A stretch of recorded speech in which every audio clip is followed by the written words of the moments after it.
আপনি দেখবেন প্রায় সময় অনেকে লেখেন উমাইয়া আমলে অমুকে গান বাজনা করেছেন, সঙ্গীত শাস্ত্রে মুসলমানদের অবদান, জিরিয়াব স্পেনে অনেক বাদ্যযন্ত্র আবিষ্কার করেছে। এখন এটা কি আপনার জন্য অনুসরণীয় নাকি অনুসরণীয় না? এটা কি আপনার গর্বের জায়গা যে আপনি বিশ্ব সভ্যতাকে অনেকগুলো তবলা উপহার দিয়েছেন? মুসলমানদের গর্ব কি সেটা, না মুসলমানদের গর্ব হচ্ছে যে মুসলমানরা সভ্যতাকে ইনসাফ এবং আদল দিয়েছে? ইতিহাস একজন চোরের কথা বলবে, একজন রাজার কথা বলবে। এখন আপনি চোরের ঘটনা পরে যদি মনে করেন ও এটা উমাইয়া আমলের চোর বা সাহাবী আমলের চোর, তাহলে তো আমার জন্য অনুসরণীয়। মুসলমানদের মধ্যে নারী শাসক এসেছিল। নাজমুদ্দিন আইবির মৃত্যুর পর তার স্ত্রী শাহজালাতুদ দুরকে ক্ষমতায় বসানো হয়। ভারতবর্ষে সুলতান শামসুদ্দিন ইলতুৎমিশের মৃত্যুর পর তার মেয়ে সুলতানা রিজিয়াকে ক্ষমতায় বসানো হয়। অনেক লেখক তারা দেখবেন এগুলো টেনে নারী নেতৃত্বে বৈধতা দেন। ইতিহাসে কোনো ঘটা মানেই সেটা আমার জন্য অনুসরণীয়, এটা জরুরি না। আর দুঃখজনকভাবে বাংলাদেশে যারা ইতিহাসটা রচনা করেন তাদের ইতিহাসের পড়াশোনা একেবারেই সীমিত। এবং আমি যদি আরো নির্দিষ্ট করে বলি তাহলে দুইটা বই হচ্ছে তাদের সবার উৎস, পিকে হিট্টির বই এবং সৈয়দ আমির আলীর বই। জাদুঘর হচ্ছে এমন একটা জিনিস যেটা শুধু কিছু মৃত জিনিস বা কিছু সরঞ্জাম, কিছু জিনিসপত্র থাকে এমন না, কারণ জাদুঘরও মানুষের আইডেন্টিটি তৈরি করে। প্রত্নতত্ত্ব আপনি দেখবেন আধুনিক কালে সারা বিশ্বে প্রত্নতত্ত্ব যেখানে কাজ করে, প্রত্নতত্ত্ব কোনো নিরপেক্ষ বিজ্ঞান না, এটা পক্ষপাতিত্বমূলক কাজে তারা ব্যবহার করে। প্রাচীন জাদুঘর তারা যখন তৈরি করেছে তারা আলাদা জাদুঘর তৈরি করেছে ইসলামী জাদুঘর নামে, ইসলামী উপাদানগুলো সেখানে এনেছে। আর ফারাওদের সভ্যতার জন্য ফারাওদের সভ্যতার বিভিন্ন জিনিস নিয়ে তারা যখন জাদুঘর তৈরি করেছে সেটার নাম দিয়েছে তারা মিশরি জাদুঘর। এখানে কিন্তু নামের মধ্যে একটা রাজনীতি আছে। ইসলাম যেটা সেটাকে তারা একটু বহিরাগত ভাব দেখাচ্ছে, অথচ এই ইসলাম তো এখানে 1200 বছর ধরে কাজ করেছে। আমরা যদি এমন দুজন মানুষ কল্পনা করি যে একজন মানুষ হচ্ছে বাংলাদেশের গত 50 বছরের রাজনৈতিক ইতিহাসটা জানেন, আরেকজন মানুষ জানেন না। আপনি দুইজনকে একটা কথা বললেন যে ভাই আমাদের পাশে ভারত একটা বড় রাষ্ট্র এবং তারা আমাদের বন্ধু এবং আমাদের মতো দুর্বল রাষ্ট্রকে তারা যে কোনো সময় সাহায্য করবে। তাদের মন্ত্রীদের বক্তব্যগুলো দেখো, তারা সবসময় বাংলাদেশকে বন্ধুর মতো, ছোট ভাইয়ের মতো এগুলো বলে। এবং আমাদের দেশেও রাজনীতিবিদেরা স্বামী স্ত্রী সম্পর্কে এভাবে বলছেন। কাজে আমাদের মধ্যে একটা মিত্রতা এবং খুব আন্তরিক সম্পর্ক বিদ্যমান এবং বহির্বিশ্বের যে কোনো শত্রু এখানে আমাদেরকে কোনো ঝামেলা করতে চাইলে ভারত সাহায্য করবে। দুই ব্যক্তির প্রতিক্রিয়া কি একরকম হবে? এবং কোরআনুল কারীম যখন ইতিহাসগুলো বলেছে, ইতিহাসের মাকসাদ শুধু মনোরঞ্জন না, একটা ঘটনা বলে দেওয়া। এই জন্য ইতিহাসের প্রয়োজনীয় অংশটাই কোরআনুল কারীম বলেছে। যেমন ইউসুফ আলাইহিস সালামের ঘটনা, ইউসুফ আলাইহিস সালামের ছোটবেলা থেকে একেবারে কূপে পড়া, মিশরে যাওয়া, সব ঘটনা উল্লেখ করেছে। কিন্তু জুলাইখার সাথে তারপরে বিবাহ হয়েছে কি হয় নাই এই ব্যাপারে কোরআনুল কারীমে কোনো আলোচনা নেই। এবং আপনি দেখবেন যে আমেরিকা যখন আফগানিস্তানে যাচ্ছে তারা কি বলছে যে আমরা নতুন ক্রুসেডে যাচ্ছি। এবং এখনো তারা কিন্তু নিউ আমেরিকান ক্রুসেড এবং এই নামে আরো অনেক বই তাদের আছে যেগুলো গত 2-4 বছরে প্রকাশিত হয়েছে।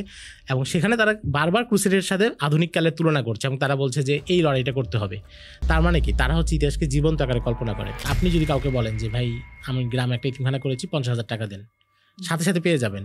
একটা মাহফিল করবেন 1 লাখ টাকা, 10 লাখ টাকা, 50 লাখ টাকা আপনি পেয়ে যাবেন। কিন্তু আপনি যদি বলেন যে আমি আমাকে আলেমকে কিছু বই কিনে দিব, তিনি এটা নিয়ে গবেষণা করবেন বা কাজ করবেন, তখন এটা পাবেন না। আপনি চিন্তা করবেন যে এতিমখানা আমার এটা সৎকায় জারিয়া, আমার এটাতে অনেক সব হবে, কিন্তু আরেকটা ইলমি কাজ আমি পৃষ্ঠপোষকতা করবো বা কোনো একটা মাদ্রাসায় কিতাব কিনে দিতে হবে, এটাতে বেশিরভাগ মানুষ আগ্রহী না। আজকের পৃথিবীতে কোনো খ্রিস্টান কি বলতে পারবে ঈসা আলাইহিস সালাম কেমন জামা পরিধান করতেন, তিনি কেমন ধরনের খাবার পছন্দ করতেন, তিনি কিভাবে মুচকি হাসতেন, কিভাবে হাঁটতেন?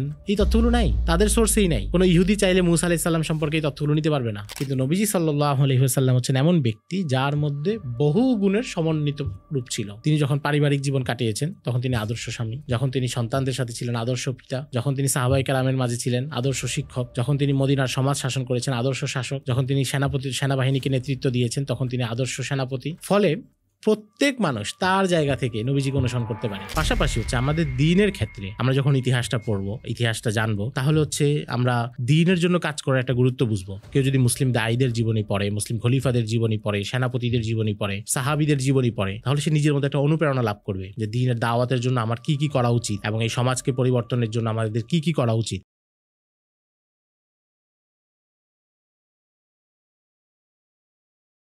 আসসালামু আলাইকুম সুপ্রিয় দর্শক মণ্ডলী, আমন্ত্রণ জানাচ্ছি আমাদের আজকের এপিসোডে। আজকে আমরা ইতিহাস নিয়ে জানবো ইনশাল্লাহ। ইতিহাসের বিভিন্ন অলিগলি, ইতিহাসের বিভিন্ন চোরাপথ, কীভাবে ইতিহাসকে আমরা জানবো, কীভাবে শিখবো, এই বিষয় নিয়ে আজকে আলোচনা হবে। আজকে আমাদের মাঝে উপস্থিত আছেন বিশিষ্ট লেখক, অনুবাদক ইমরান রায়হান ভাই। কেমন আছেন ইমরান রায়হান ভাই? আলহামদুলিল্লাহ ভালো আছি, আপনি কেমন আছেন? জি আলহামদুলিল্লাহ। আপনাকে অসংখ্য ধন্যবাদ আপনার গুরুত্বপূর্ণ সময় থেকে আমাদেরকে সময় দেওয়ার জন্য। আপনাদেরকেও ধন্যবাদ কথা বলার সুযোগ করে দেওয়ার জন্য।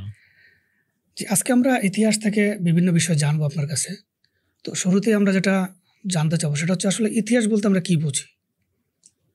ইতিহাস বলতে আমরা যদি একদম সাধারণভাবে সহজ করে বলি, একটা তো হচ্ছে একাডেমিক সংজ্ঞা, বইয়ের পাতায় যেটা আছে, কিন্তু আমরা যদি আমাদের যাপিত জীবনের সাথে মিলিয়ে দেখি তাহলে ইতিহাসটা হচ্ছে জীবনের অংশ। যেমন ধরুন আমি যে আজকে এখানে এসেছি, আমি আপনার ডাকে কেন আসলাম? কারণ আপনারকে আমি 12 বছর ধরে চিনি, আপনার কার্যক্রম সম্পর্কে জানি। তার মানে কি আমি আপনার ইতিহাস জানি। জি এবং আপনিও যখন কোনো মানুষের সাথে মেলামেশা করেন বা একজন মানুষের উপর আস্থা খুঁজে পান, আস্থা পাওয়ার কারণটা কি? আপনি জানেন যে অতীতে তিনি সৎ ছিলেন, বা এই যে আপনি আজকে পর্যন্ত তাকে চিনেন, এই সময়টা তার সততা আপনার কাছে পরিচিত। এটাই আসলে ইতিহাস। ইতিহাস আলাদা কিছু না, বা ইতিহাস অনেক দূরবর্তী কিছু না। ইতিহাস হচ্ছে বর্তমানের সাথে সম্পর্কিত, অর্থাৎ অতীতে যা কিছু ঘটেছে এবং যেটা বর্তমানটাকে নির্মাণ করেছে, এটাই হচ্ছে ইতিহাস। এবং মানে ইতিহাসটা প্রতি মুহূর্তে আমাদের জীবনের সাথে সম্পর্কিত, এবং আমরা আমাদের জীবনে আমাদের অজান্তে ইতিহাসকে কাজে লাগাই, যদিও হয়তো অনেক সময় সেটা টের পাই না। যেমন ধরেন, আপনি যদি আপনার কোনো প্রতিষ্ঠানে একজন এমপ্লয়ি নেন, আপনি সেখানে কি বলছেন যে 10 বছরের অভিজ্ঞতা লাগবে। 10 বছরের অভিজ্ঞতা মানে কি? তার মানে হচ্ছে সে যে এই পেশাটায় আসছে, এই পেশায় তার 10 বছরের ইতিহাস জানা থাকবে। এবং দুইজন মানুষ, একজন হচ্ছে ধরুন প্রবীণ ব্যবসায়ী, আরেকজন হচ্ছে নতুন ব্যবসায়ী, দুজনের মধ্যে পার্থক্যটা কি? পার্থক্য হচ্ছে প্রবীণ ব্যবসায়ী ব্যবসার ইতিহাসটা জানে, ব্যবসায় কখন উত্থান পতন ঘটে সেটা সে জানে, কখন ব্যবসায় লস হলে সেটাকে আবার কীভাবে ট্যাকেল দিতে হয় এটা সে জানে। তার মানে সেই ইতিহাসের চর্চার ভিতর দিয়ে আসছে। আর নতুন ব্যবসায়ী তিনি হচ্ছে এগুলো জানেন না, ফলে তার বিপদ বা ঝুঁকির সংখ্যা বাড়ে। তো এটা হচ্ছে মানে যাপিত জীবন থেকে সংজ্ঞাটা দিলাম আর কি। আমরা যে এবং এটা প্রত্যেক ক্ষেত্রে, আমরা ধরেন একটা চাকুরিতে আপনি সিভি দিচ্ছেন, সিভি মানে কি? আপনার ইতিহাস, আপনি কোথায় পড়াশোনা করেছেন, আপনার একাডেমিক রেজাল্ট কী ছিল, আপনার দক্ষতা কী, কোথাও চাকরি করেছেন কিনা।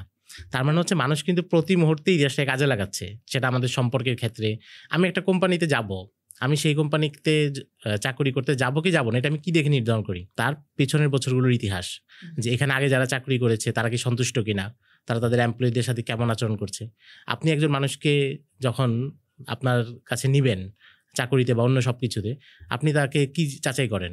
যে তার আগে কোথায় কাজ করেছে, তার মানে তার আগের ইতিহাসটা ভালো কিনা। কারণ আগের ইতিহাসটা দেখলে বোঝা যায় যে তার বর্তমানটা কোন পর্যায়ে যাবে। স্বাভাবিকভাবে মানুষের ইতিহাস ব্যতিক্রম হতে পারে, একজন মানুষ অতীতে ভালো ছিল পরে খারাপ হতে পারে, বা অতীতে খারাপ ছিল বর্তমানে ভালো হতে পারে, কিন্তু বেশিরভাগ সময় অতীতে যেমন ছিল বর্তমানটাও তেমনই হয়। তো এটাই হচ্ছে মোটা দাগে ইতিহাস। এবং ইতিহাসটা হচ্ছে, যদি বড় আকারে বলি, এটা তো হচ্ছে ব্যক্তির ইতিহাস বা প্রতিষ্ঠানের ইতিহাস থেকে আমরা উদাহরণ দিলাম। কিন্তু কোনো জাতির ইতিহাস কি? কোনো জাতির ইতিহাস হচ্ছে তার সূচনাকাল থেকে, একটা জাতি, একটা সভ্যতা, একটা উম্মা, তার সূচনাকাল থেকে বর্তমান পর্যন্ত তার যে ধারাবাহিকতা, তার যে সক্রিয়তা, তার যে অবদান, তার যে কর্মকাণ্ড, এগুলো হচ্ছে তার ইতিহাস। এখন একজন মানুষ সে যখন, যেমন আমার কাছে আমার একটা স্মৃতিশক্তি আছে, আমি আমার অতীত জানি, আমার পিতামাতার পরিচয় জানি, আমাদের শত্রু মিত্র, আমাদের পারিবারিক বন্ধু মিত্র সবাইকে চিনি। তার মানে কি আমার পরিবারের এবং আমার ব্যক্তিগত ইতিহাসটা আমার সংরক্ষণে আছে।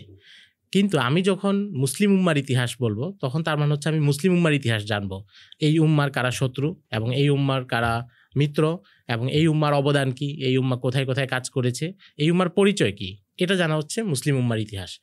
তো এর মানে হচ্ছে যে কেউ যখন কোনো জাতির ইতিহাস জানে, তখন মূলত সে নিজের আত্মপরিচয়টা নির্মাণ করে। যে ইতিহাস জানে না, সে নিজের আত্মপরিচয়টা জানে না। এই জন্য আপনি দেখবেন যে যারা মুসলমানদের ইতিহাসটাকে সঠিকভাবে জানে না, তারা নিজের মুসলিম পরিচয় নিয়ে গর্ববোধ করতে পারে না, হীনমন্যতায় ভোগে। জি, এটা তো আমরা বুঝলাম ইতিহাস বলতে আসলে আমরা কি বুঝি, বা ইতিহাস আমাদের কি কাজে লাগে।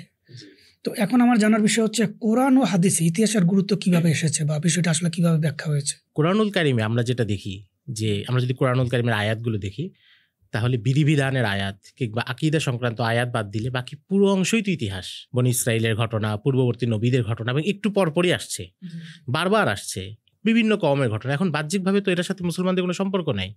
যেই কওমগুলো ধ্বংস হয়ে গিয়েছে, হুদ আলাইসাল্লামের কওম, লুত আলাইসাল্লামের কওম, সেগুলো তো একেবারে ধ্বংস হয়ে গেছে, সেটার সাথে আমাদের কোনো উত্তরাধিকার বা কোনো সম্পর্ক নেই। তাহলে কোরআনুল কারীম কেন এই ইতিহাসগুলো বারবার বলছে? এখান থেকে একটা বোঝার ব্যাপার আছে। কোরআনুল কারীম তো এমন কোনো গ্রন্থ না যেখানে পৃষ্ঠা বৃদ্ধি করা উদ্দেশ্য কিংবা অপ্রাসঙ্গিক কথা বলা। কোনো আমাদের আকীদা এবং বিশ্বাস হচ্ছে একটা অক্ষর বা একটা হরফ পর্যন্ত সেখানে অতিরিক্ত নাই। এবং এটাই উত্তর আফ্রিকার একজন বিখ্যাত ইতিহাসবিদ আবুল আব্বাস আহমদ বিন খালেদ আন-নাসিরি উনি বলছেন যে ইতিহাসের গুরুত্ব বোঝাতে গিয়ে উনি বলেন যে ওয়াকাফাহু শারফান আন্নাল্লাহ তাআলা শাহানা কিতাবাহুল আজিজ আল্লাযী লা ইয়াতিহিল বাতিলু মিন বাইনি আইদিহি ওয়ালা মিন খালফিহি মিন আখবারিল উমামিল মাজিয়া ওয়াল কুরুনিল খালিয়া। যে ইতিহাসের মর্যাদা এবং সম্মান বোঝার জন্য এটাই যথেষ্ট যে আল্লাহ রাব্বুল আলামিন তার যেই কিতাবে অপ্রাসঙ্গিক কোনো কথা নাই, সেখানে ইতিহাস দিয়ে একেবারে পরিপূর্ণ করে দিয়েছেন। উনি বলছেন যে ইতিহাস দিয়ে ভোজাই করে দিয়েছেন। এটা হচ্ছে একটা আমরা স্বাভাবিকভাবে বুঝতে পারি যে কোরআনুল কারীমে এত বেশি ইতিহাস কেন বলা হয়েছে। এরপর আমরা যদি দেখি যে পূর্ববর্তী নবীদের ঘটনা যখন কোরআনুল কারীম বলছে, নবীরা এসে তাদের কওমকে প্রথমে ইতিহাস মনে করাইছেন। হুদ আলাইহিস সালাম এসে তার কওমকে বলছেন ওয়াজকুরু ইয জাআলাকুম খুলাফা মিন বাদি কওমি নূহ, তোমরা স্মরণ করো যে আল্লাহ তোমাদেরকে নূহের কওমের পরে খলিফা এবং উত্তরাধিকার মনোনীত করেছেন।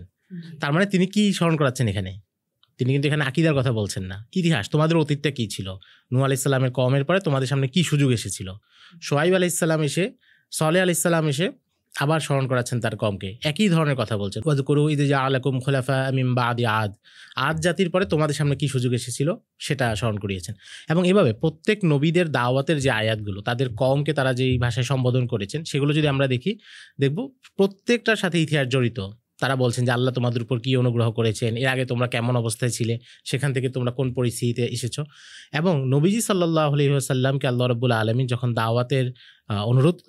দাওয়াতের যে আদেশগুলো দিচ্ছেন, সেখানেও আল্লাহ রাব্বুল আলামিন বলছেন যে ফাকসুসিল কসাস লাআল্লাহুম ইয়াতাফাক্কারুন, আপনি তাদেরকে ঘটনাগুলো বলুন, তারা হয়তো চিন্তা করবে, তারা যেন চিন্তা করতে পারে।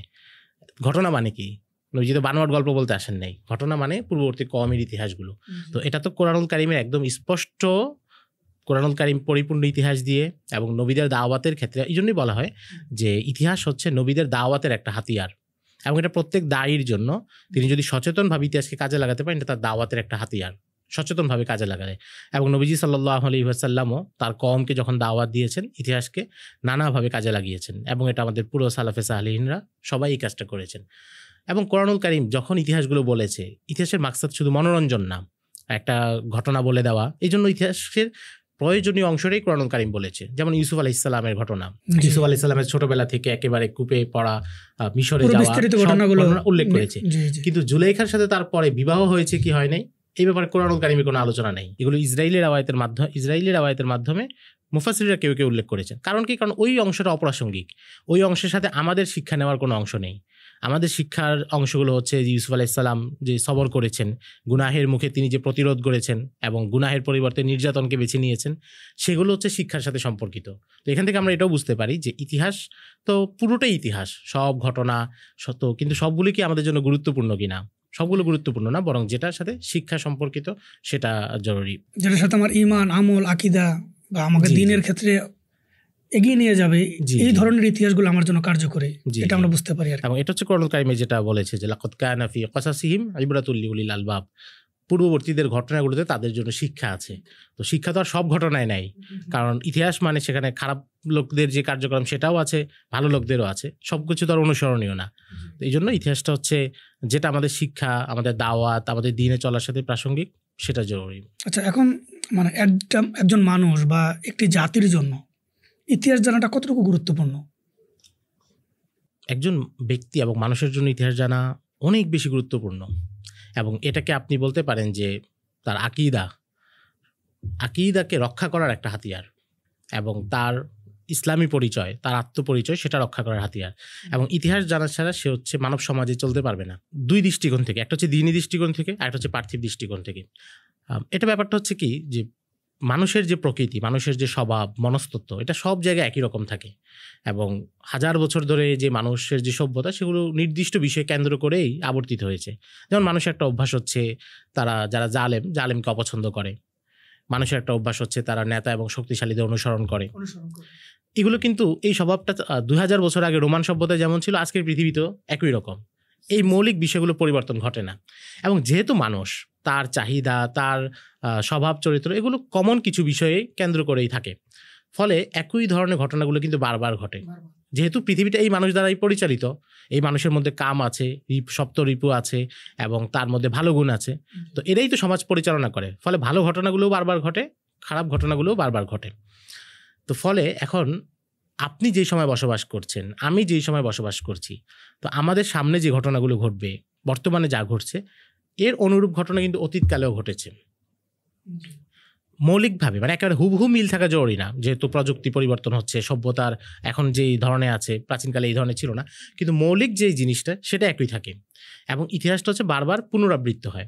তাহলে আপনার সামনে যে পরিবর্তনগুলো ঘটবে এবং বর্তমানে যে পরিস্থিতিতে আছেন, সেখানে আপনার করণীয় কি, এটা নির্ধারণ করার জন্য আপনার পেছনের অভিজ্ঞতা থেকে সাহায্য নিতে হবে। পেছনের ঘটনা প্রবাহ থেকে আমরা অভিজ্ঞতা নিতে পারবো। এখন পিছনের ঘটনা কি, আমাদের মানব জীবন তো খুবই ছোট, এবং নবীজি সাল্লাল্লাহু আলাইহি সাল্লাম যেটা বলেছেন যে এই উম্মতের বয়স 60 থেকে 70-এর মাঝামাঝি। এখন একজন ব্যক্তির জীবনে সে অনেক বেশি বড় ঘটনা দেখার সুযোগ পায় না। যেমন আপনার এবং আমার যে বয়স, আমাদের এই বয়সে আমরা বাংলাদেশের রাজনীতিতে হয়তো তো 13 সালের শাপলা চত্বরের আন্দোলন দেখেছি, 24-এর গণ অভ্যুত্থান দেখেছি, বড় ঘটনা।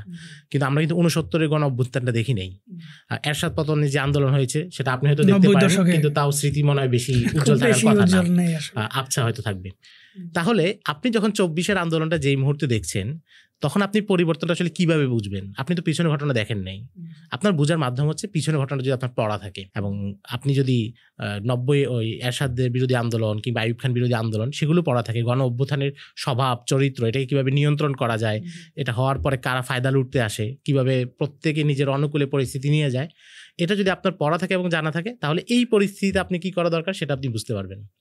এবং এটা পুরো পৃথিবীর, আপনি যদি প্রাচীন যে বিপ্লবগুলো ঘটেছে সেই বিপ্লবগুলোর ইতিহাস পড়া থাকে, তাহলে আপনি এটা বর্তমানটা বুঝতে পারবেন। বর্তমানে আমি সেই শিক্ষাগুলো কাজে লাগাতে পারবো। জি, কারণ মানুষ এমন কোনো কিছুকে নিয়ন্ত্রণ করতে পারে না যেটা তার কাছে একেবারে অপরিচিত, তার নতুন অভিজ্ঞতা, সে ওই জিনিসটারই মোকাবেলা করতে পারে এবং নিজের ফায়দা অনুসারে কাজে লাগাতে পারে, যেটার সাথে তার পরিচিতি আছে এবং পূর্বে সে এটা সম্পর্কে জানে।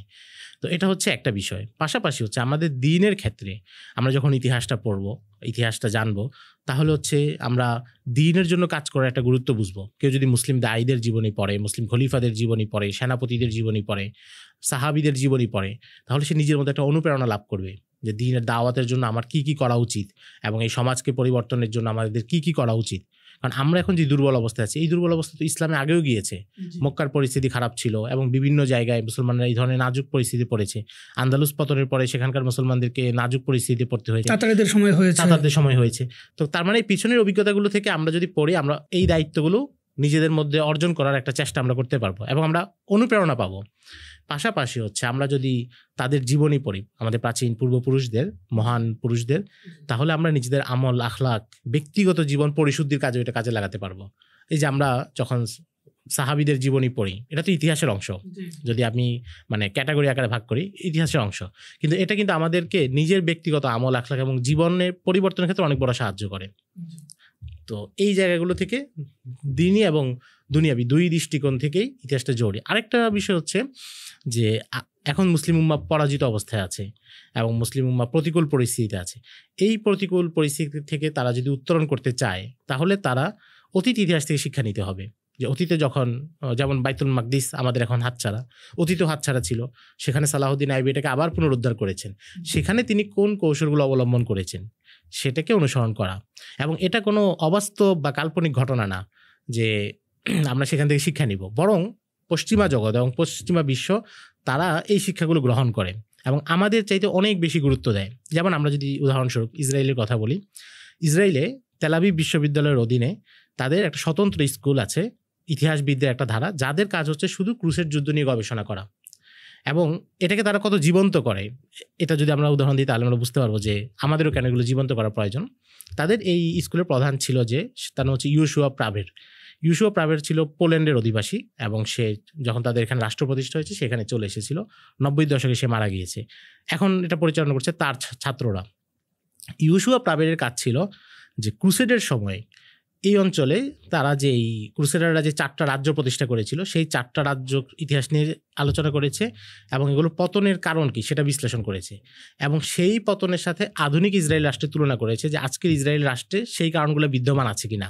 তার মানে হচ্ছে তাদের কাছে ক্রুসেডটা কতটা জীবন্ত। এবং আপনি যদি বেনিয়ামিন নেতানিয়াহুর একটা আত্মজীবনী আছে, 2022 সালে বের হয়েছে, সেখানে সে বলছে যে সে একবার ক্রুসেডারদের একটা দুর্গের পাশে পানিতে ডুবুরির প্রশিক্ষণ নিচ্ছিল। তখন তার মাথায় প্রশ্ন আসছে যে ক্রুসেডাররা তো এই এলাকাগুলো দখল করেছিল, নিয়ন্ত্রণ করেছিল, কিন্তু এরপর মুসলমানদের কাছে তাদের হারতে হয়েছে এবং চলে যেতে হয়েছে।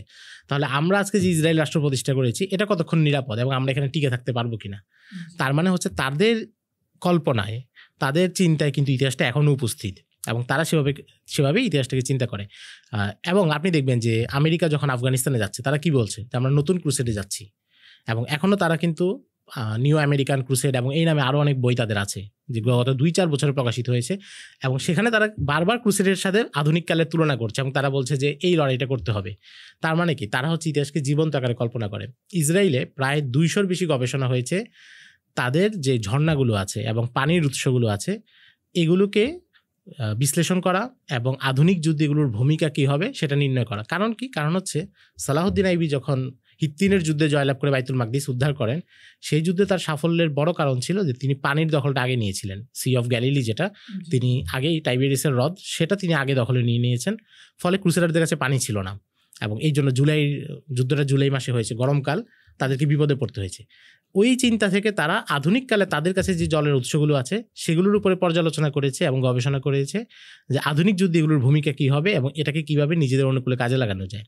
তার মানে ইতিহাস হচ্ছে এমন জিনিস যেটা অনেক দূরের না, কাছের, এবং আমাদের শত্রু যারা, মুসলিম উম্মার শত্রু যারা, তারা ইতিহাসটাকে এভাবে কাজে লাগায় এবং এগুলো থেকে শিখে, আলোচনা করে, পর্যালোচনা করে এবং এই বিষয়গুলো বের করে আনে। জি জি। এবং তাদের যে একাডেমিতে যে গবেষণাগুলো হয় এটা শুধু কোনো জ্ঞানতাত্ত্বিক বিলাসিতা না, বরং এটাকে তারা কাজে লাগায়, তাদের এজেন্সিগুলো কাজে লাগায়, জি জি, ইমপ্লিমেন্ট করে। ইতিহাস জানলে আসলে আমাদের যে চিন্তা চেতনার, সাপোজ ধরেন আমাদের বর্তমান বাংলাদেশে যারা আছেন, যারা সাপোজ ধরেন মাদ্রাসা ব্যাকগ্রাউন্ডের, এক্ষেত্রে অনেককে দেখা যায় তারা হীনমন্যতায় ভোগেন। তো তারা যদি ইতিহাস চর্চা করেন, যে সাপোজ ভারত উপমহাদেশের যদি ইতিহাস চর্চা করেন, যে এই ভারত উপমহাদেশ আজকে যে ব্রিটিশদের অধীন থেকে বের হয়ে আসলো, সেক্ষেত্রে ওলামায়ে কেরাম বা মাদ্রাসা অঙ্গনের কী অবদান, এই ইতিহাসগুলো যদি তাদের সামনে থাকে তাহলে কি তাদের চিন্তা ভাবনা কোনো পরিবর্তন আসা পসিবল কিনা, আপনার কি মনে হয়? জি, অবশ্যই সম্ভব। আমরা যদি এমন দুজন মানুষ কল্পনা করি যে একজন মানুষ হচ্ছে বাংলাদেশের গত 50 বছরের রাজনৈতিক ইতিহাসটা জানেন, আরেকজন মানুষ জানেন না।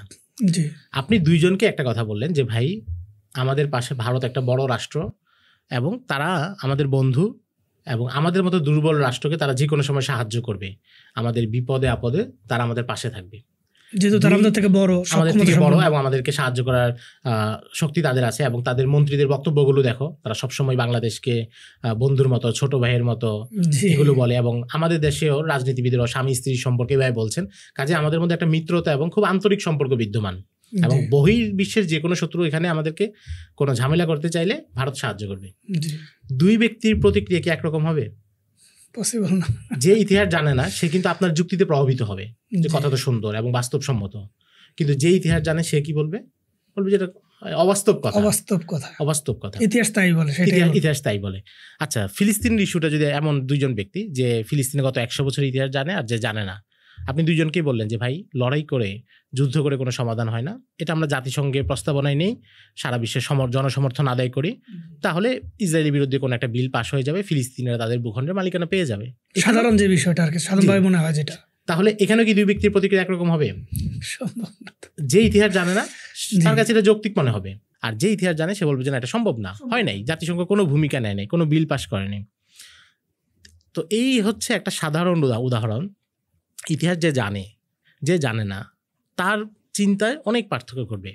একজন মাদ্রাসার ছাত্র, সে যদি নিজের অস্তিত্বকে অনুভব করতে চায়, সে যদি মুসলমানদের শিক্ষা ব্যবস্থার যে ট্র্যাডিশন ছিল এটা উপলব্ধি করে, এটা তার পড়াশোনা থাকে, জানা থাকে, আলেমদের যে সম্মান ছিল মুসলিম সমাজে, আলেমদের যে প্রভাব ছিল, একটা তো হচ্ছে দ্বীনিভাবে আল্লাহ রাব্বুল আলামিন কর্তৃক নির্ধারিত আলেমদের যে সম্মান, নবীজি কর্তৃক সম্মানিত, এর বাইরে আমি বলছি সামাজিক প্রভাবের কথা, রাজনৈতিক প্রভাবের কথা, আলেমদের যে ভূমিকা, আপনি যেটা বললেন যে ভারতবর্ষের স্বাধীনতার ক্ষেত্রে আলেমদের যে ভূমিকা, তখন তার কি মনে হবে? তার নিজেকে এখানে অনাহুত কেউ মনে হবে না, নিজের আইডেন্টিটি নিয়ে তার কোনো ক্রাইসিস থাকবে না। সে এমন কেউ না যে সে অনেক দূর থেকে এসে এই ভূখণ্ডে উড়ে এসে জুড়ে বসেছে, বরং এই মাটির জন্য, এই অঞ্চলের স্বাধীনতার জন্য, মুসলমানদের দ্বীন হেফাজত করার জন্য তার রক্ত আছে, তার পূর্বসূরীদের রক্ত আছে, তাদের কারাবাস আছে, দীর্ঘ একটা উপাখ্যান আছে তাদের নির্যাতনের মুখোমুখি হওয়ার। কিন্তু যদি সেই ইতিহাসটা না জানে, তাহলে যে কেউ তাকে এসে তার এই পরিচয় থেকে আলাদা করে দিতে পারবে।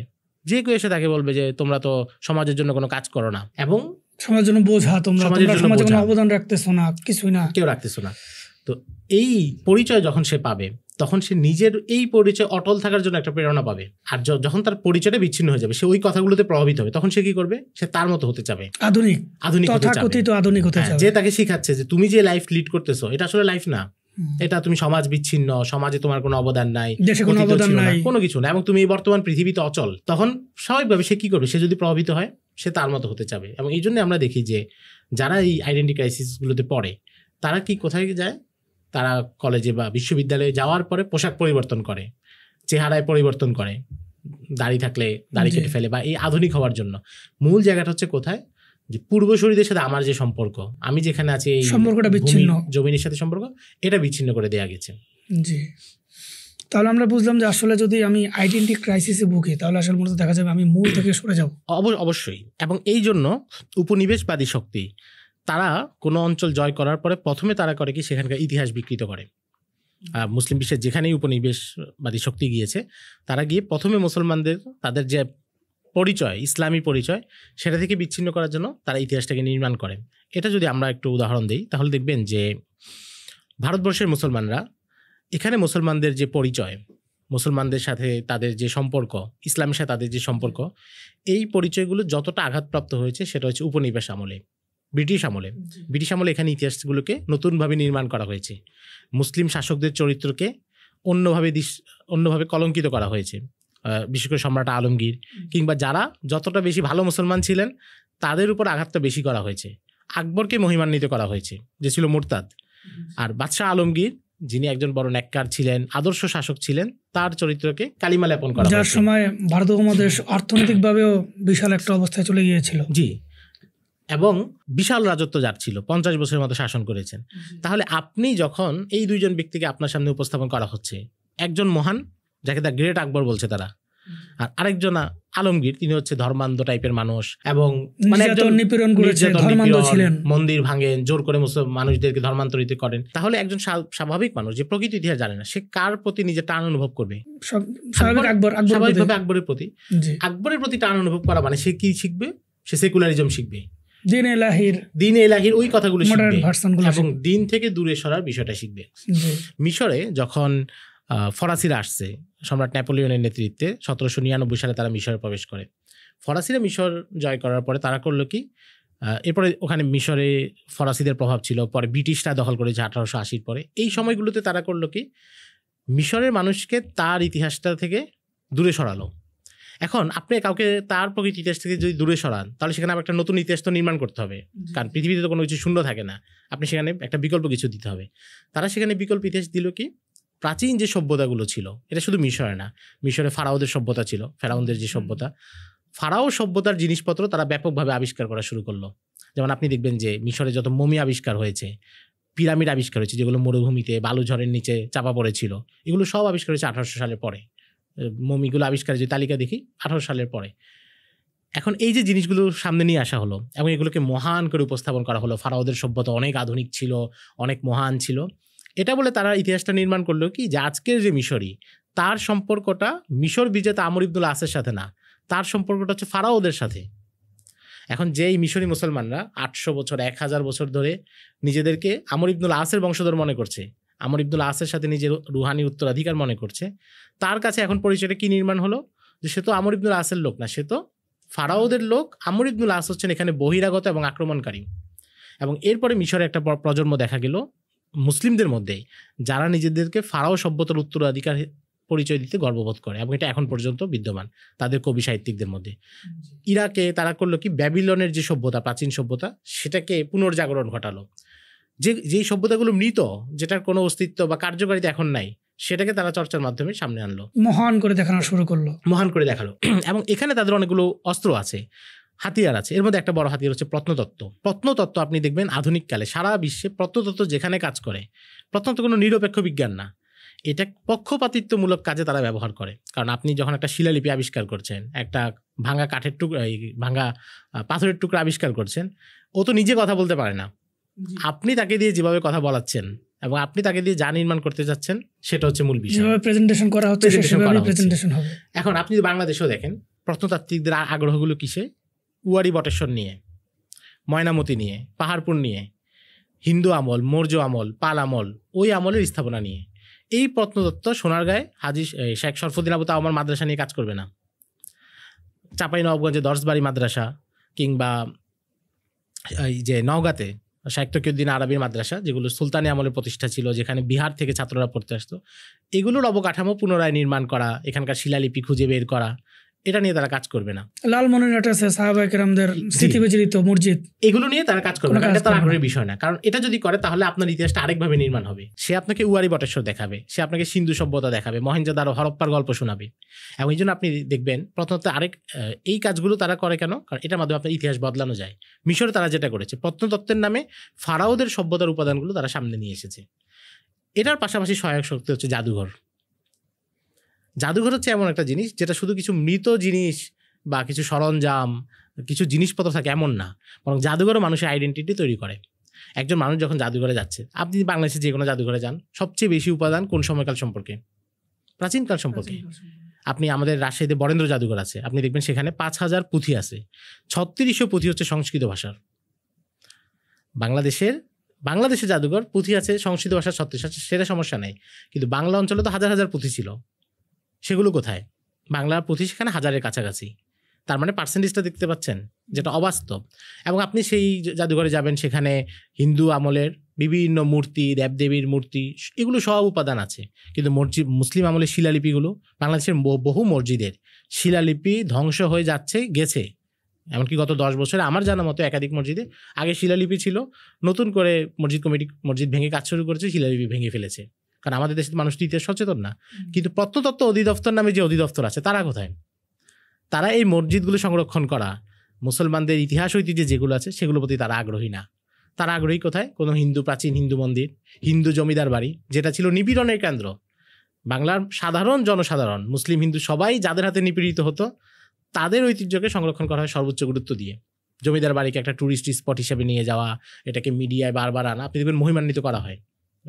10টি জমিদার বাড়ি ভ্রমণ করুন, 5টি জমিদার বাড়ি ভ্রমণ করুন, কিন্তু মুসলিম ঐতিহ্যের অংশগুলো সেগুলোকে আলোচনা আনা হয় না। কারণ আমাদের এই যে আধুনিক জাতি রাষ্ট্রের এই সবগুলো কাঠামো, এটা তো উপনিবেশবাদীদের তৈরি করা কাঠামোতেই চলতেছে। এবং এই জাদুঘরের বিষয়টা, জাদুঘর আপনি দেখবেন বাংলাদেশেও যে জাদুঘর, বাংলাদেশের জাতীয় জাদুঘর, বরেন্দ্র জাদুঘর, এগুলো সব ব্রিটিশ আমলে তৈরি করা। এবং মিশরে এগুলো তারা করেছে। প্রাচীন জাদুঘর তারা যখন তৈরি করেছে, তারা আলাদা জাদুঘর তৈরি করেছে ইসলামী জাদুঘর নামে, ইসলামী উপাদানগুলো সেখানে এনেছে। আর ফারাওদের সভ্যতার বিভিন্ন জিনিস নিয়ে তারা যখন জাদুঘর তৈরি করেছে, সেটার নাম দিয়েছে তারা মিশরি জাদুঘর। এখানে কিন্তু নামের মধ্যে একটা রাজনীতি আছে। ইসলাম যেটা, সেটাকে তারা একটু বহিরাগত ভাব দেখাচ্ছে, অথচ এই ইসলাম তো এখানে 1200 বছর ধরে কাজ করেছে এই মুসলিমরাই, কিন্তু তারা সেটাকে আলাদা করেছে। তো তার মানে হচ্ছে ইতিহাসটাকে যখন মানুষ তৈরি করে, উপনিবেশবাদীরা হচ্ছে মানুষের ইতিহাস বদলায় এবং তার জন্য নতুন ইতিহাস তৈরি করে। আমাদের পাঠ্যপুস্তকে এখন যেটা হচ্ছে, আমাদের পাঠ্যপুস্তকে আপনি হিন্দু আমল, মানে মুসলিম শাসন আমলের আগের যে আমল, যেখানে অনেকগুলো শাসন ব্যবস্থা ছিল, সেটা সম্পর্কে প্রচুর লেখা। এরপর যখন মুসলিম শাসন আমল শুরু হচ্ছে, যেটা 800 বছরের মতো ছিল, সেখানে সবচেয়ে কম তথ্য, এবং আপনি কিছু প্যারা করে চলেই যাচ্ছে। আবার এর মধ্যে হচ্ছে বিষ আছে, বহিরাগত, আক্রমণকারী, এই ধরনের কথা, যেগুলো নিয়ে মাঝখানে অনেক প্রতিবাদ হয়েছে, আপনারা দেখেছেন।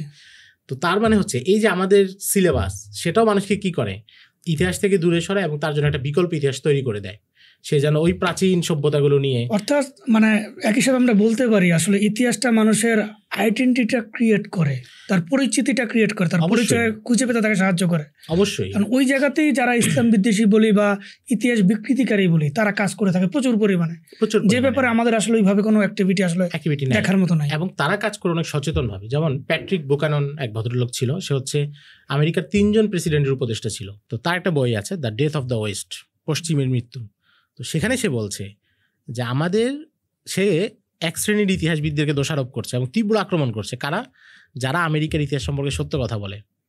তার কথা কি? তার কথা হচ্ছে যে আমরা যদি আমেরিকার ইতিহাস সম্পর্কে সত্য কথা বলি, আমরা এই যে রেড ইন্ডিয়ানদের উপর যে গণহত্যা চালিয়েছি সেগুলো যদি বলি, তাহলে আজকের নতুন প্রজন্ম তারা এই আমেরিকার সভ্যতা সংস্কৃতি থেকে বিমুখ হবে, কারণ সে জানবে তার অতীতে এই ধ্বংসাত্মক ঘটনা আছে। তো এই জন্য সে যারা ইতিহাস লিখতেছে তাদের উপরেই আপত্তি, যারা সত্য ইতিহাস লিখতেছে। আরেক ভদ্রলোক ছিল আর্নেস্ট রেনন, তার একটা বই আছে হোয়াট ইজ এ নেশন। তো সেখানে সে বলছে যে প্রত্যেক আধুনিক যে জাতীয়তাবাদী কাঠামো, এই জাতীয়তাবাদী কাঠামোতে যদি তাদের জাতির সূচনা পর্বের সঠিক ইতিহাস পড়ানো হয়, তাহলে এই কাঠামো থাকবে না, কারণ এই কাঠামোগুলো তো তৈরি হয়েছে জুলুমের মাধ্যমে। তো তার মানে হচ্ছে যে তারা মানুষের কাছ থেকে এটা আড়াল করার জন্য তারা সর্বোচ্চ চেষ্টা করে সঠিক ইতিহাসটা আড়াল করার জন্য, কারণ তারা জানে যে সঠিক ইতিহাসটা প্রকাশ করলে একজন অমুসলিমের সামনে যদি মুসলমানদের সঠিক ইতিহাস আলোচনা করা হয় এবং পুরো বিশ্বের সঠিক ইতিহাস আসে, তাহলে সেও এটা বলতে বাধ্য হবে যে মুসলিম শাসন একজন অমুসলিমের জন্য রহমত ছিল। একজন অমুসলিমও তার সর্বোচ্চ অধিকার নিয়ে মুসলিম শাসন আমলে বসবাস করত। কিন্তু সেখানে আমরা কি দেখছি যে মুসলিম সন্তানরাই ইসলামী শরিয়াকে ভয় পাচ্ছে। মুসলিম সন্তানদের কাছেই ইসলামী শরিয়া একটা জান্তব আকারে, একটা দানব আকারে, কিংবা একটা হিংস্র কোনো শাসন ব্যবস্থা হিসেবে উপস্থিত হচ্ছে। এর কারণ হচ্ছে ইতিহাস থেকে দূরে সরিয়ে দেওয়া এবং একটা বিকল্প ইতিহাস তৈরি করে দেওয়া, যেখানে পুরো ইতিহাসটাকে বিকৃত করা হয়। বর্তমান প্রজন্ম আমরা দেখি যে ইতিহাস থেকে অনেক দূরে বা অনেক অনাগ্রহী দেখা যায় তাদেরকে। এর পিছনে মূল কারণটা আসলে কি? এটা কি সচেতনভাবেই তারা দূরে, নাকি তাদেরকে আসলে সচেতনভাবে তাদেরকে আসলে দূরে সরিয়ে রাখা হয়েছে? আসলে সমাজের বেশিরভাগ মানুষ তারা সচেতনভাবে সিদ্ধান্ত নেওয়ার ক্ষমতা রাখে না। জি, এটা নেতিবাচক হলে এটা বাস্তব। বেশিরভাগ মানুষ তারা একটা ট্রেন্ডকে অনুসরণ করে, সমকালীন মানুষ তাদেরকে যেভাবে প্রভাবিত করে, নদীর কচুরিপানার মতো স্রোত যেদিকে সেদিকে, তার নিজস্ব কোনো চিন্তা থাকে না, তাকে কেউ যেই চিন্তা ধরিয়ে দেয় সে সেটা অনুসরণ করে। এখন আমাদের বর্তমান প্রজন্ম, মুসলিম উম্মার প্রজন্ম, বিশেষ প্রায় সব দেশেই তারা যে ইতিহাস থেকে বিমুখ বা তারা সঠিক ইতিহাস জানে না, এর মূল কারণ হচ্ছে আমাদের পাঠ্যক্রম এবং সিলেবাস। উপনিবেশ চলে যাওয়ার পরে মুসলিম বিশ্বের এই দেশগুলোতে যে শিক্ষা কাঠামো তৈরি হয়েছে, একটা তো হচ্ছে মানে সাধারণ শিক্ষা ব্যবস্থা যেটা অধ্যয়নের মাধ্যমে রাষ্ট্রীয় বিভিন্ন পদে যাওয়া যায়, রাষ্ট্র এবং সমাজ নিয়ন্ত্রণের দায়িত্ব পাওয়া যায়। এই শিক্ষা ব্যবস্থায় যে সিলেবাস, সেটাতে উপনিবেশিকতার ছাপ রয়ে গেছে, উত্তর উপনিবেশিক কাঠামো যেটাকে বলছে। এবং এখানে তার অঞ্চল সম্পর্কে, তার দিন সম্পর্কে, তার উম্মা সম্পর্কে সঠিক ইতিহাসটা আসেনি। এবং আমাদের অঞ্চলে আপনি যদি সিলেবাস দেখেন, উচ্চ মাধ্যমিক, নিম্ন মাধ্যমিক, সব জায়গায় মুসলিম উম্মার সঠিক ইতিহাসটা নাই, আছে যেটা সেটা বিকৃত ইতিহাস। তো ফলে একজন তরুণ সে যদি আলাদাভাবে চেষ্টা না করে, বেশিরভাগ মানুষ হচ্ছে সিলেবাসের পড়াকেই তো যথেষ্ট মনে করে। সিলেবাসের বাইরে গিয়ে আবার নতুন করে পড়াশোনা করা, অনুসন্ধান করা এবং প্রচলিত যে এই ধারণা সিলেবাস এতদিন তার মাথায় দিয়ে দিয়েছে সেটা থেকে বের হওয়া, এটা তো আসলে সবার পক্ষে সম্ভব হয় না, সমাজের বেশিরভাগ মানুষের পক্ষে সম্ভব হয় না। ফলে এটা হচ্ছে একটা কারণ। দ্বিতীয় কারণ হচ্ছে যে মাধ্যমগুলো আমাদের প্রভাবিত করে, মিডিয়া, গণমাধ্যম, বুদ্ধিজীবীরা, তারা আমাদেরকে ইতিহাস থেকে দূরে সরায় এবং তারা আমাদের জন্য হচ্ছে তাদের পছন্দ অনুসারে বিকল্প ইতিহাস তৈরি করে, বক্তব্য, লেখালেখি, বিভিন্ন মাধ্যমে। দেখুন বাংলাদেশে মুসলিম শাসনের যে ইতিহাস, সুলতানি আমল, মুঘল আমল, ব্যাপারটা একজন নিরপেক্ষ গবেষকের জন্য তো এটা চর্চা করা জরুরি ছিল। কেউ যদি মানে ধার্মিক নাও হয়, তাও তো এটা যে একটা ঐতিহাসিক সত্য, এখানকার শাসকদের যে ব্যবস্থা, তাদের যেই শাসন কাঠামো, তাদের যে ইনসাফ, আদল যা যা প্রতিষ্ঠিত ছিল, একজন নিরপেক্ষ দৃষ্টিকোণ থেকে, কারণ নিরপেক্ষ গবেষক যে হিন্দু শাসনামলের হিন্দু রাজাদের নিয়ে গবেষণা করতে পারছে, তার কাছে তো মুসলিম শাসকরাও আগ্রহের বিষয় হওয়ার কথা ছিল স্বাভাবিক দৃষ্টিকোণ থেকে। কিন্তু আমাদের বুদ্ধিজীবীরা সেটা না, তারা গবেষণা করে একটা প্রভাবিত গবেষণা, তারা শুধু নির্দিষ্ট একটা চিত্রই আমাদেরকে দেখাতে চায়, তারা যে চিত্রটাকে সেটাই সবাইকে দেখাতে চায়। ফলে আমাদের গণমাধ্যম, আমাদের বুদ্ধিজীবীরা তাদের লেখালেখিতে ইতিহাসের অংশটা অনুপস্থিত থাকে, যেটা আমাদের সবচেয়ে গুরুত্বপূর্ণ অংশ এবং যার সাথে আমাদের সম্পর্ক আছে। তো এই বড় দুইটা মাধ্যমে যখন মানুষ, এই মাধ্যমগুলোতে আপনি দেখবেন আধুনিক রাষ্ট্রে কিন্তু মানুষ এই মাধ্যমগুলো থেকে ইনফরমেশন নেয়। আমরা হয়তো কোনো একটা মিডিয়া দেখি, কোনো বুদ্ধিজীবীর লেখা পড়ি, কারো বক্তৃতা শুনি, অথবা আমি যে সিলেবাসে পড়াশোনা করেছি সেটা শুনি। এই সবগুলো মাধ্যম তো বন্ধ করে দেয়া আমার জন্য, আমি যে ইতিহাসের প্রতি আগ্রহী হব, ইতিহাসের জরুরত বুঝবো, সব আমার জন্য বন্ধ করে দেয়া। তো তাহলে তরুণ প্রজন্ম এখানে প্রবেশের সুযোগটা কোথায়? তার জন্য সুযোগ রাখা হয়নি। এই ক্ষেত্রে আসে আপনি যেটা বলছেন যে আমাদের করণীয় কি, এটা তো ছেড়ে দিলে এইভাবে হবে না। আমাদের করণীয় হচ্ছে যে এই কাঠামোকে যতভাবে পারা যায় ক্ষতিগ্রস্ত করা, তারা যে ইতিহাসটা নির্মাণ করেছে, তারা যে কাঠামো নির্মাণ করেছে, এটাকে নানাভাবে, বরং এই ক্ষেত্রে বর্তমানে আমাদের কাছে কিছু সুবিধা আছে। আধুনিককাল মিডিয়ার যুগ, যেমন যে আমরা পডকাস্ট করতেছি, পডকাস্ট কিন্তু মুসলিম উম্মার জন্য একটা রহমত। কারণ পডকাস্টের যুগ আসার আগে আপনি শুধু তার কথাই শুনতে পারবেন যাকে টেলিভিশন মিডিয়া দেখাবে, মিডিয়া যাকে দেখাবে না আপনি তাকে সামনে আনতে পারবেন না। কিন্তু পডকাস্ট আসার কারণে আপনি দেখবেন যে ইউটিউব বা সোশ্যাল মিডিয়াগুলো আমাদের জন্য সুবিধা করে দিয়েছে। এমন অনেক মানুষকে সামনে আনা গেছে যাদের কথা এবং আলোচনা উম্মার জন্য জরুরি ছিল, এবং এতদিন মিডিয়াগুলো যাদেরকে সামনে আনেনি। সারা বিশ্বের বড় বড় মিডিয়াতেই এখন এমন বহু মানুষ চলে এসেছে যারা যোগ্য এবং যারা এতদিন কোনো পৃষ্ঠপোষকতা পায়নি, কিন্তু এই মাধ্যমগুলোর কারণে চলে এসেছে, তারা নিরপেক্ষভাবে বিশ্লেষণ করতে পারছে। তো ফলে এই জায়গাটা আমাদের কাজে লাগানোর সুযোগ আছে। একটা সময় তো এমন ছিল যে সেকুলার কোনো বুদ্ধিজীবী যে রাষ্ট্রীয় পৃষ্ঠপোষকতা পাচ্ছে, সব টিভি টেলিভিশন তাকে দেখাচ্ছে, আপনি একজন সাধারণ মানুষ, আপনার কথা কার কাছে যাবে? কিন্তু আজকে এই সম্ভাবনা তৈরি হয়েছে যে আপনি একজন সাধারণ মানুষ, আপনি যদি কাজ করেন আপনার ভিউ তার চাইতে বেশি হতে পারে। তো তাদের এই কাঠামোকে এই জায়গাগুলো থেকে ভাঙা দরকার। ইতিহাসের যে বয়ানগুলো তারা নির্মাণ করেছে সেটা ভাঙা দরকার, সঠিক ইতিহাসগুলো মানুষের সামনে তুলে ধরা দরকার। আলহামদুলিল্লাহ গত কয়েক বছরে বাংলাদেশে ইসলামের ইতিহাস নিয়ে, মুসলিম উম্মার ইতিহাস নিয়ে, বাংলা অঞ্চলের ইতিহাস নিয়ে প্রচুর বই এসেছে এবং এখানে সঠিক ইতিহাসগুলো বর্ণনা করা হয়েছে, তাদের বয়ানগুলো ভাঙা হয়েছে। এগুলোকে আরও বেগবান করা, মানুষের কাছে ব্যাপকভাবে পৌঁছে দেয়া, এই কাজগুলো ধারাবাহিকতা বজায় রাখা জরুরি। তো এতক্ষণ আমরা যেটা বুঝলাম যে আমাদের নির্দিষ্ট কিছু বুদ্ধিজীবী বা মিডিয়া তাদের হাতেই সব কিছু গ্র্যাব করা, যার কারণে তরুণ প্রজন্মর কাছে এগুলো যাচ্ছে না। এটাগুলো একটা পার্ট। আরটা হচ্ছে যে এই যে ইতিহাসগুলো, এগুলো মূলত আসলে কারা লেখে এবং এগুলো কিভাবে লেখে, এগুলো আসলে বা কিভাবে আমাদের কাছে পৌঁছে, এই বিষয়গুলো একটু। আচ্ছা, ইতিহাস লেখার যে ধারা, এটা দুইটা ধারা আমরা ভাগ করতে পারি, একটা হচ্ছে প্রাচীনকালে, একটা হচ্ছে আধুনিককালে। জি। তো প্রাচীনকালে যারা লিখেছেন, প্রাচীনকালে ইতিহাসটা মুসলিম আলেমরা লিখেছেন, এবং আমরা যদি দেখি যে তখনকার সমাজে যারা ইতিহাসবিদ হিসেবে পরিচিত ছিলেন তারা সবাই বড় আলেম ছিলেন। যেমন ইবনু জারির তাবারি রহিমাহুল্লাহ অনেক বড় মুফাসসির ছিলেন, ফিকহে ওনার নিজস্ব মাযহাব ছিল, আবার উনি বড় ইতিহাসবিদ, তিনি ইতিহাস লিখেছেন। ইমাম জাহাবি রহিমাহুল্লাহ অনেক বড় মুহাদ্দিস ছিলেন, আবার বড় ইতিহাসবিদ ছিলেন। ইবনু কাসির রহিমাহুল্লাহ অনেক বড় মুফাসসির, মুহাদ্দিস ছিলেন, আবার ইতিহাস লিখেছেন। এই ধরনের প্রায় সবাই, মানে একই সাথে উনি বড় আলেম, একই সাথে আবার ইতিহাসবিদ, এবং তারা ইতিহাসটাকে সংরক্ষণ করেছেন দ্বীনের সংরক্ষণ হিসেবে। অর্থাৎ মুসলমানরা যখন ইতিহাসটাকে সংরক্ষণ করেছেন শুধু গল্প গাথা হিসেবে নয়, কারণ যেহেতু কোরআনুল কারিমে তারা নির্দেশনা পেয়েছেন, কোরআনুল কারিমে তারা দেখেছেন, এই জন্য তারা নবীজির ইতিহাস, নবীজির জীবনী, সিরাত এবং মুসলিম শাসকদের ইতিহাস সেগুলো আমাদের পর্যন্ত সংরক্ষণ করেছেন। এবং এই যে যেমন রাবিদের জীবনী তারা সংরক্ষণ করেছেন, যারা হাদিসগুলো বর্ণনাকারী তাদের ইতিহাস সংরক্ষণ করেছেন। এবং এর মূল উদ্দেশ্য ছিল যে মুসলমানদের ইতিহাসটাকে নির্ভুল রাখা। রাবিদের ইতিহাস সংরক্ষণ করেছেন কেন? যেন মুসলমানদের ইতিহাসটা নির্ভুল থাকে, এমন কোনো সোর্সে না আসে যেটা অনির্ভরযোগ্য। তো এটা হচ্ছে তখনকার তাদের ধারা ছিল। আর আধুনিককালে ইতিহাসটা লিখছেন কারা? বিশ্ববিদ্যালয়ের প্রফেসররা, কোনো গবেষক কিংবা কোনো স্বতন্ত্র লেখক, তারা লিখছেন। তো এখন এই দুইটা ধারার মধ্যে একটা কিছু পার্থক্য আছে। পার্থক্য হচ্ছে প্রাচীনকালে যে ইতিহাসগুলো লেখা হতো সেটা ছিল বর্ণনামূলক, ধারাবাহিক বর্ণনা, বিশ্লেষণ সেখানে কম থাকতো, জাস্ট ঘটনা বর্ণনা করে যেত। জি, বিশ্লেষণ সেখানে কম থাকতো। আধুনিককালে যারা লিখছেন তারা শুধু ঘটনা এখন আর কেউ পড়ে না, বা এখন মানুষের লেখার যে প্যাটার্ন সেটা চেঞ্জ হয়েছে, এখন হচ্ছে বিশ্লেষণ করা হয়। তো এটার মধ্যে সুবিধা এবং অসুবিধা দুইটাই আছে। কারণ বিশ্লেষণ করতে গেলে আপনি একটা ঘটনাকে যে কোনোভাবে দেখাতে পারেন, আপনার যেই প্ল্যান, আপনার যে পরিকল্পনা, সেই অনুসারেও আপনি ভুল ব্যাখ্যাও করতে পারেন।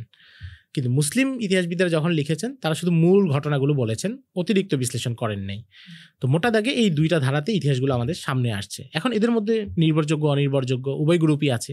মুসলিম আমলেও যখন ইতিহাস লেখা হয়েছে সেখানে শিয়ারা লিখেছে, সেখানে রাফেজিরা ইতিহাস লিখেছে, ইতিহাসকে বিকৃত করেছে, এমন ইতিহাস লিখেছে সাহাবায়ে কেরামের উপর আপত্তি আসে। তো এটা তখনও ছিল। আধুনিককালেও যারা ইতিহাস লিখছেন তাদের মধ্যেও ভালো এবং খারাপ উভয় ধরনের মানুষ আছে। যারা একাডেমিকভাবে অসৎ, তারা লিখতে চাচ্ছে। হ্যাঁ, তার মানে এখানে পড়ার ক্ষেত্রে সচেতনতা অবলম্বন করা উচিত। জি জি। আচ্ছা, ইতিহাস লেখার ক্ষেত্রে, যে ইতিহাস লিপিবদ্ধ হয়েছে, এক্ষেত্রে আসলে মুসলমানদের অবদান কেমন এবং এটার পদ্ধতিটা আসলে কিরকম? ইতিহাস রচনার ক্ষেত্রে এবং পুরো পৃথিবীর প্রত্যেক সভ্যতার কাছে তো তার ইতিহাস আছে, প্রত্যেক জাতির কাছে তার ইতিহাস আছে। যদি আমরা তুলনা করি এবং নিরপেক্ষভাবে বলি, তাহলে আধুনিক পৃথিবীকে নির্ভুলভাবে ইতিহাস রচনা সেটা মুসলিমরাই শিখিয়েছে। এটা তো মনে করেন আমরা মুসলমান সেই হিসাবে আমরা বলবো মুসলমানরাই করেছে, কিন্তু এটা আসলে কিভাবে আমরা ফাইন্ড আউট করবো যে আসলে মুসলমানরাই সঠিকভাবে লিখেছেন? এটা ফাইন্ড আউট করার সবচেয়ে বড় বিষয় হচ্ছে যে মুসলমানরা প্রথম ইতিহাস রচনার ক্ষেত্রে, তথ্য সংরক্ষণের ক্ষেত্রে এমন একটা বিষয় উদ্ভাবন করেছে যেটা আগে কারো কাছে ছিল না। সেটা হচ্ছে সনদ। আপনি জানেন যে আপনার কাছে যে তথ্যটা এসেছে এটা কার কার মাধ্যমে এসেছে, যাদের মাধ্যমে এসেছে তাদের স্মৃতিশক্তি কেমন, তারা কি সৎ কিনা, নাকি তারা অসৎ উদ্দেশ্যেও বর্ণনা তৈরি করে। এটা কিন্তু আপনি প্রাচীনকালে যারা ইতিহাসবিদ ছিল, আপনি টলেমির বই দেখতে পারেন, হেরাডোটাসের লেখা, যাদেরকে তারা বড় ইতিহাসবিদ দেখে, বা আধুনিককালেও পর্যন্ত বড় অংশের কাছে এই শক্তিটা নাই, সনদের শক্তি, ইসনাদের যে শক্তি সেটা নাই। সে যেখানে যার কাছে যা পাচ্ছে সব তথ্য একইভাবে নিচ্ছে, ফলে তার কাছে ভালো খারাপ সব মিশ্রিত হচ্ছে এবং সে আলাদা করতে পারছে না। কিন্তু মুসলমানরা যখন ইতিহাসকে সংরক্ষণ করেছেন তখন তারা সকল বর্ণনাকারীকে যাচাই করে তার বর্ণনাগুলো সংরক্ষণ করেছেন, এবং যেটা আপনি যে কেউ যাচাই করতে পারবে যে এই বর্ণনাটা কি সঠিক নাকি এই বর্ণনাটা ভুল। তো এটা হচ্ছে মুসলমানদের প্রথম বড় অবদান, যে তারা এটাকে নির্ভুলভাবে সংরক্ষণ করেছেন। পৃথিবীর ইতিহাসে কোনো উদাহরণ নেই, এর আগে কোনো উদাহরণ নেই। আছে কেউ হয়তো 3 পুরুষ ধরে কারো কাছে কথা শুনেছে, সেটা উল্লেখ করেছে, কিন্তু যার মাধ্যমে এসেছে সে বিশেষ উদ্দেশ্যে কথাটা তৈরি করেছে কিনা এটা আপনি চেক করার কোনো সুযোগ নেই। এবং বিশেষ কোনো উদ্দেশ্য নেই উনি কাজ করেন কিনা এটা বোঝার কোনো সুযোগ নেই। কিন্তু মুসলমানদের ইতিহাসে এই বিষয়গুলো যে কেউ চেক করবে তার সামনে এই সুযোগ খোলা আছে। আচ্ছা, বর্তমানে আমাদের যে পাঠ্য বই প্লাস জনপ্রিয় যে ইতিহাসগুলো প্রচলিত, বিশেষ সিন্ধু আছে, আরও অনেক কিছু আছে যেগুলো আমাদের বাংলাদেশে সাপোজ অনেক জনপ্রিয়, এই সকল ইতিহাসগুলোর ভিতরে আসলে বিকৃতি কি পরিমাণ আছে বলে আপনি মনে করেন? মনে করার কিছু নেই। আমি বাংলাদেশের পাঠ্যপুস্তক হিসেবে যে ইতিহাস বইগুলো পড়ানো হয় অনার্স লেভেলে কিংবা ইন্টার লেভেলে, আমি যেহেতু প্রচুর বই সংগ্রহ করেছি, আমার কাছে এগুলো আছে, প্রায় 50টার কাছাকাছি বই আমি সংগ্রহ করেছি এবং পড়েছি। প্রচুর পরিমাণে বিকৃতি আছে। কারণ দুঃখজনকভাবে বাংলাদেশে যারা ইতিহাসটা রচনা করেন দুঃখজনকভাবে এটা বলতে বাধ্য হচ্ছি, সেটা হচ্ছে তাদের ইতিহাসের পড়াশোনা একেবারেই সীমিত। এবং আমি যদি আরও নির্দিষ্ট করে বলি তাহলে 2টা বই হচ্ছে তাদের সবার উৎস, পিকে হিট্টির বই এবং সৈয়দ আমির আলীর বই। সৈয়দ আমির আলীর বই 1880 সালের পরে লেখা, পিকে হিট্টির বই 1940-এর আগে প্রকাশিত। তার মানে তাদের গবেষণা এবং পড়াশোনার এতটাই খারাপ অবস্থা, আমি বলছি না তারা আরবি পড়ে না, ওই অর্থে যাচ্ছি না, তাদের পড়াশোনার খারাপ অবস্থা এতটাই যে গত 80 বছরে পশ্চিমা বিশ্ব যে ভালো গবেষণাগুলো হয়েছে সেগুলো পর্যন্ত তাদের ঘাটাঘাটি নেই এবং তাদের বইতে রেফারেন্স আপনি পাবেন না। পিকে হিট্টির পর আরও ভালো বই এসেছে বাজারে, ভালো গবেষণা এসেছে, সেগুলো তাদের নাই। তো সবার উৎস হচ্ছে নিয়ে তো অনেক কথাবার্তা আছে, অনেক কথা আছে। পিকে হিট্টির ওখানে বহু আজগবি বর্ণনা তিনি অনির্ভরযোগ্য জায়গা থেকে নিয়ে ঢুকিয়ে দিয়েছেন। তিনি বহু বিষয় ইতিহাসকে ভুলভাবে ব্যাখ্যা করেছেন। যেমন তিনি দেখাচ্ছেন যে সাহাবায়ে কেরাম যখন পারস্য অভিযান করেছেন, এটার মূল কারণ দিন ছিল না, মূল কারণ ছিল তারা তো মরু অঞ্চলে আরবে গরিব এলাকা, টাকা পয়সা দরকার ছিল ধন সম্পদ অর্জনের জন্য, তারা সেখানে গেছেন। এভাবে বহু কথা আছে। তো যেহেতু মোটা দাগে এই লেখকরা সেই বইগুলোকে অনুসরণ করছেন, ফলে তাদের লেখাই ভুলগুলো আছে। আপনি এই বিশ্ববিদ্যালয় লেভেলে যে বইগুলো পড়ানো হচ্ছে, আপনি বইগুলো খোলেন, লেখা হচ্ছে মুসলিমদের ইতিহাস, লেখা হচ্ছে উমাইয়া আমলের ইতিহাস, লেখা হচ্ছে আব্বাসী আমলের ইতিহাস, কিন্তু সেখানে ইবনে জারির তাবারির নাম নাই, ইমাম জাহাবির কোনো রেফারেন্স নাই, ইবনে খালদুনের কোনো বরাত নাই, উদ্ধৃতি নাই। মুসলমানদের ইতিহাস প্রাইমারি সোর্সগুলোর উল্লেখ নাই, তারা বহু পরে লেখা কোনো বই থেকে তথ্য, হাজার বছর পরে, এটা তো একজন গবেষকের বস্তুনিষ্ঠতাকেই প্রশ্নবিদ্ধ করে। আধুনিক দুনিয়াতেও গবেষণার একটা মূল বিষয় হচ্ছে আপনি মূল উৎস থেকে এটার আলোচনা করতে হবে। মানে নরমাল একটা জিনিস, আমি মূল উৎস থেকে জিনিসটা নিয়ে আসবো। খোদ পিকে হিট্টিও যখন রচনা করেছে, আপনি পিকে হিট্টির লেখা দেখেন, জায়গায় জায়গায় ইবনে কাসির, ইবনে খালদুন তাদের উদ্ধৃতি থেকে সে নিয়েছে, এরপরে সে এটাকে বিকৃত করেছে, নিজের মতো মতামত পেশ করেছে, কিন্তু মূল উৎস থেকে সে কাজ করেছে। সে প্রাচীন আরবি পাণ্ডুলিপিগুলো 200-250 হিজরি পাণ্ডুলিপিও সে পড়েছে। আবু উবাইদ কাসিম ইবনে সাল্লামের পাণ্ডুলিপি যেটা লেডেনে ছিল, প্রকাশিত হয়নি, সে ওই পাণ্ডুলিপি থেকে তথ্য নিয়েছে। তার কাজটা গবেষণামূলক ছিল, তার ভুল ত্রুটি বাদ দিল, তার পরিশ্রমটাকে সম্মান করতে হয়। কিন্তু বাংলাদেশে তো আপনি সম্মান করবেন এমন লেখকই নাই, এবং এটা হচ্ছে নির্মম বাস্তবতা। এবং আপনি দেখবেন সেখানে মুআবিয়া রাদিয়াল্লাহু তাআলা আনহুকে অন্তত 8-10টা গালি দিয়ে এরপরে কথা শুরু করে, দুর্বৃত্ত, স্বৈরাচার, অত্যাচারী, এগুলো পাঠ্যপুস্তকে আছে। আমি কয়েকটা বই নিয়ে পর্যালোচনাও করেছিলাম, আমি দেখিয়েছিলাম যে কীভাবে তারা শব্দগুলো অপপ্রয়োগগুলো করছে। এবং এই সিলেবাসে এই প্রচলিত ইসলামের ইতিহাস যদি কেউ পড়ে এবং আলাদা সোর্স থেকে সে সঠিক ইতিহাস যাচাই না করে, সে শতভাগ ইসলাম বিদ্বেষী হতে বাধ্য, কারণ এই বইগুলো এভাবেই তৈরি করা। মূলত বোঝা যায় ইসলামের ইতিহাস যারা লিখেছে আসলে ইসলাম বিদ্বেষ থেকেই লিখেছে, এরকম আমরা একটা ধারণা করতে পারি। আসলে সবাইকে আমি এটা বলবো না, কারণ আমি ব্যক্তিগতভাবে কিছু লেখকের সাথে কথা বলেছি, তারা আসলে পড়াশোনাই করেননি। আচ্ছা, এর বাইরে যে একটা জগৎ আছে এটা তাদের জানা নেই, মানে তাদের যে সোর্সগুলো ছিল সীমিত, সেখান থেকে তারা যা পেয়েছেন তা থেকে জাস্ট। সবাইকে ইসলাম বিদ্বেষী বলবো না, কিন্তু একটা অংশ ইসলাম বিদ্বেষী অবশ্যই আছে, বাংলাদেশেও ইসলাম বিদ্বেষী একটা অংশ আছে। এখন তো একটা প্রশ্ন তাহলে চলে আসে যে আমাদের যে সকল ভাইরা পড়াশোনা করেন কলেজ ইউনিভার্সিটিতে, এই বইগুলো থেকে তো তারা পড়াশোনা করেন, প্লাস সাধারণ মানুষ যারা আছেন তারাও তো ইতিহাস নিয়ে জানতে চান, সেক্ষেত্রে তাদের জন্য মানে নির্ভরযোগ্য ইতিহাস চেনার উপায়টা কি? নির্ভরযোগ্য ইতিহাস চেনার উপায় হচ্ছে সেই মানুষদের লেখা ইতিহাস যাদের ব্যাপারে আলেমরা যাদের ব্যাপারে আস্থাশীল। কারণ ইতিহাস হচ্ছে আমাদের কাছে বাদু তারিখিনা দিনুন ওয়া বাদু দিনিনা তারিখুন, আমাদের দিনের কিছু অংশ ইতিহাস, আমাদের ইতিহাসের কিছু অংশ দিন। কারণ আমাদের দিনের অনেকগুলো শাখা আছে, এর মধ্যে একটা অংশ ইতিহাস। আবার আমাদের ইতিহাসের মধ্যে যেখানে সিরাত আছে, যেখানে নবীজির ঘটনার প্রবাহ, সেটা দিনের অংশ। তো কাজেই দিনের যে কোনো ব্যাপারে আমাদের চূড়ান্ত উৎস এবং চূড়ান্ত আস্থার জায়গা সেটা হচ্ছে আলেম সমাজ। আপনি একটা তাফসির পড়বেন, এই তাফসিরটা ভালো কি খারাপ এটা আপনি কার কথায় সিদ্ধান্ত নেবেন? আপনি তো একজন সাধারণ মানুষ, আমরা কার কথায় সিদ্ধান্ত নিব? কোনো আলেমের কথায়। আমি আকীদার একটা বই পড়বো, কোনো আলেমের কথায় সিদ্ধান্ত নিব। এটা তো খুব স্বাভাবিক ব্যাপার। সাপোজ আমি মেডিকেল স্টুডেন্ট, সেক্ষেত্রে কোন বইটা আমার জন্য ভালো, আমি কোন ভালো ডাক্তার থেকে জানবো। আমি ব্যাচেলারি পড়তেছি, সেক্ষেত্রে আমার মানে আইনের ক্ষেত্রে কোন বইটা বেশি জরুরি, সেটা সাপোজ এই লাইনে যারা অভিজ্ঞ তাদের থেকে জানবো। তদ্রুপ ইসলামী ইতিহাস যদি আমার জানতে হয়, সেক্ষেত্রে আমি কোন ভালো আলেমের থেকে সাজেশন নেবো যে এই বইটা আমি পড়তে পারি কিনা, বা এই বই থেকে আমি সোর্সগুলো ভালো পাবো কিনা। স্বাভাবিক জিনিস, এটা স্বাভাবিক বিষয়। কিন্তু দুর্ভাগ্যজনকভাবে আমাদের সমাজে এই টোটাল আলোচনাটাকে অন্যরকম করে ফেলা হয়েছে, এবং দিনই মহলেই আপনি এই কথা বলবেন তাহলে বলবে কি ইসলামে আপনি পোপতন্ত্র কায়েম করতে যাচ্ছেন। আচ্ছা, এবং এটা খুব কিন্তু কমন আলোচনা, আপনি আশা করি দেখেছেন। জি, কিন্তু যখন আপনি ডাক্তারি বিদ্যা একজন ডাক্তারের কথাকেই চূড়ান্ত বলতে যাচ্ছেন, তখন এটা কেউ বলবেন না যে আপনি এখানে পোপতন্ত্র কায়েম করছেন। তো ইতিহাসের বিষয়ে আলেমরা যাদের উপর আস্থাশীল, যেমন মাওলানা ইসমাইল রেহান আছেন, তার বই নিয়ে মাওলানা তাকি উসমানী হাফিজাহুল্লাহ তিনি খুব ভালো প্রশংসা করেছেন, তার বই বাংলায় অনুবাদ হয়েছে, সেগুলো আমরা পড়তে পারি। ডক্টর আলী সাল্লাবি, তার বই নিয়ে মাওলানা আব্দুল মালিক সাহেব হুজুরের আলোচনা আছে তালিবান ইলমের পথপাত্র, সেখানে তিনি সাজেস্ট করেছেন যে তার বইগুলো পড়া যায়। তো ইনাদের বইগুলো বাংলায় অনুবাদ হয়েছে, আমরা সেগুলো পড়তে পারি।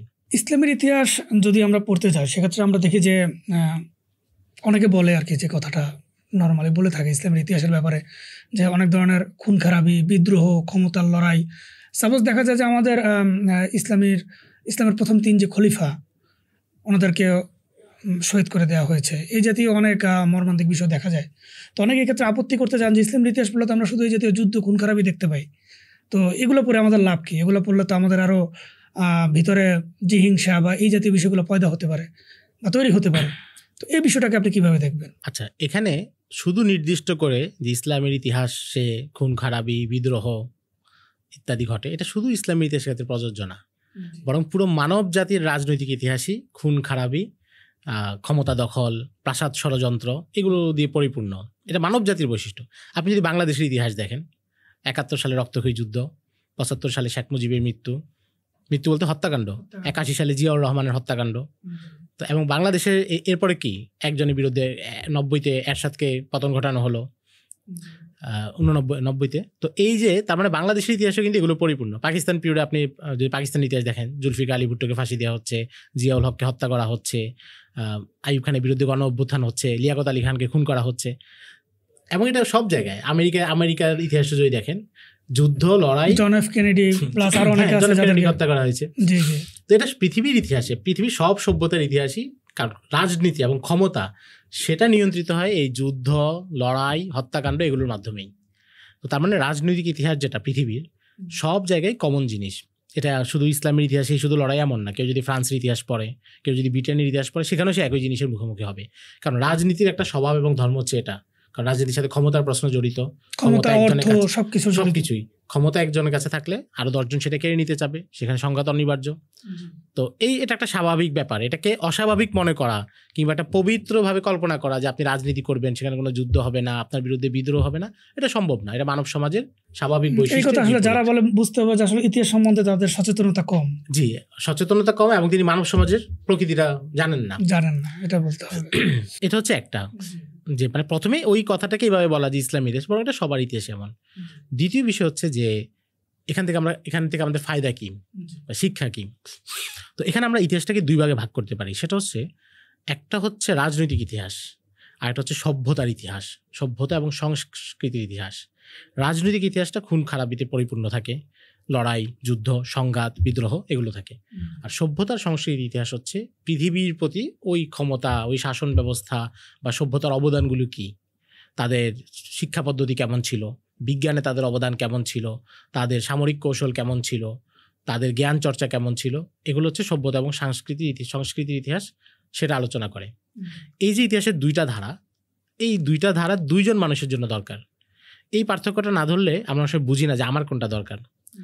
যারা কোনো সমাজে ইসলামী আন্দোলনের কাজ করবেন কিংবা কোনো সংস্কারের কাজ করবেন, তাদের জন্য সবচেয়ে জরুরি হচ্ছে রাজনৈতিক ইতিহাসটা পড়া।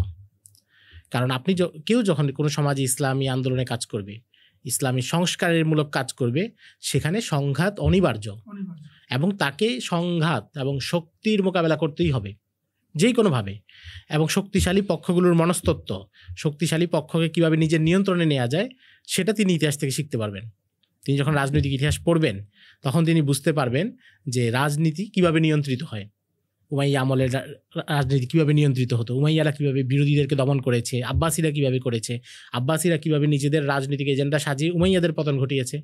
এগুলো একজন রাজনীতিক এবং ইসলামী আন্দোলনের কর্মী তার জন্য গুরুত্বপূর্ণ।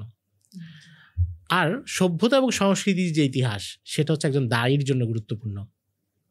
আপনি যখন একজন দায়ী, আপনি যখন একজন মসজিদের খতিব, কিংবা আপনি যখন একজন লেখক, আপনি একজন মানুষকে ইসলামের সৌন্দর্যের প্রতি আকৃষ্ট করতে চান, একজন মানুষকে ইসলামের দাওয়াত দিতে চান, তখন ওই রাজনৈতিক ইতিহাস দিয়ে আপনি খুব বেশি কাজ করতে পারবেন না, কারণ ওই যে ওখানে তো সংঘাত, লড়াই, শক্তির প্রভাব, ওটা দিয়ে মানুষের মন নরম হবে না।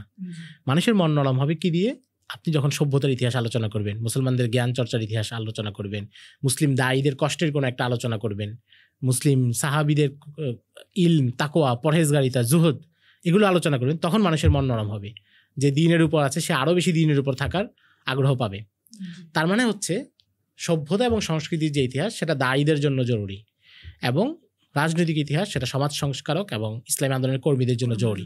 এবং সাধারণত এই দুইটা এক ব্যক্তির মধ্যে সমন্বয় হয় না। দায়ীদের মন, সাধারণত দায়ীদের মন আলোচনা এটা নরম হয়, আর ইসলামী আন্দোলন যারা তারা একটু কঠোর, একটু শক্ত হন। তো এই দুই ধারার ইতিহাস থেকে দুই ধরনের শিক্ষা নেওয়া যায়। তো ফলে আমি যে অঙ্গনে কাজ করি সেটা অনুসারে আমার কোনটা প্রয়োজন সেটা নির্ধারণ করে সেখান থেকে শিখতে হবে। ধন্যবাদ। ইসলামের ইতিহাস জানার ক্ষেত্রে আসলে যে অ্যাঙ্গেলগুলো, এগুলো ক্লিয়ার করার জন্য আমাদের অনেক ভাইয়ের কাছে বিষয়গুলো ক্লিয়ার নাই, আশা করি তারা উপকৃত হবেন। তো এখন এই প্রশ্ন রিলেটেড বা সম্পর্কিত একটা সম্পূরক প্রশ্ন হিসেবে আমার একটা প্রশ্ন, সেটা হচ্ছে যে আমাদের অনেক ভাই ইতিহাস চর্চা করেন, মাশাআল্লাহ বেশ ভালো।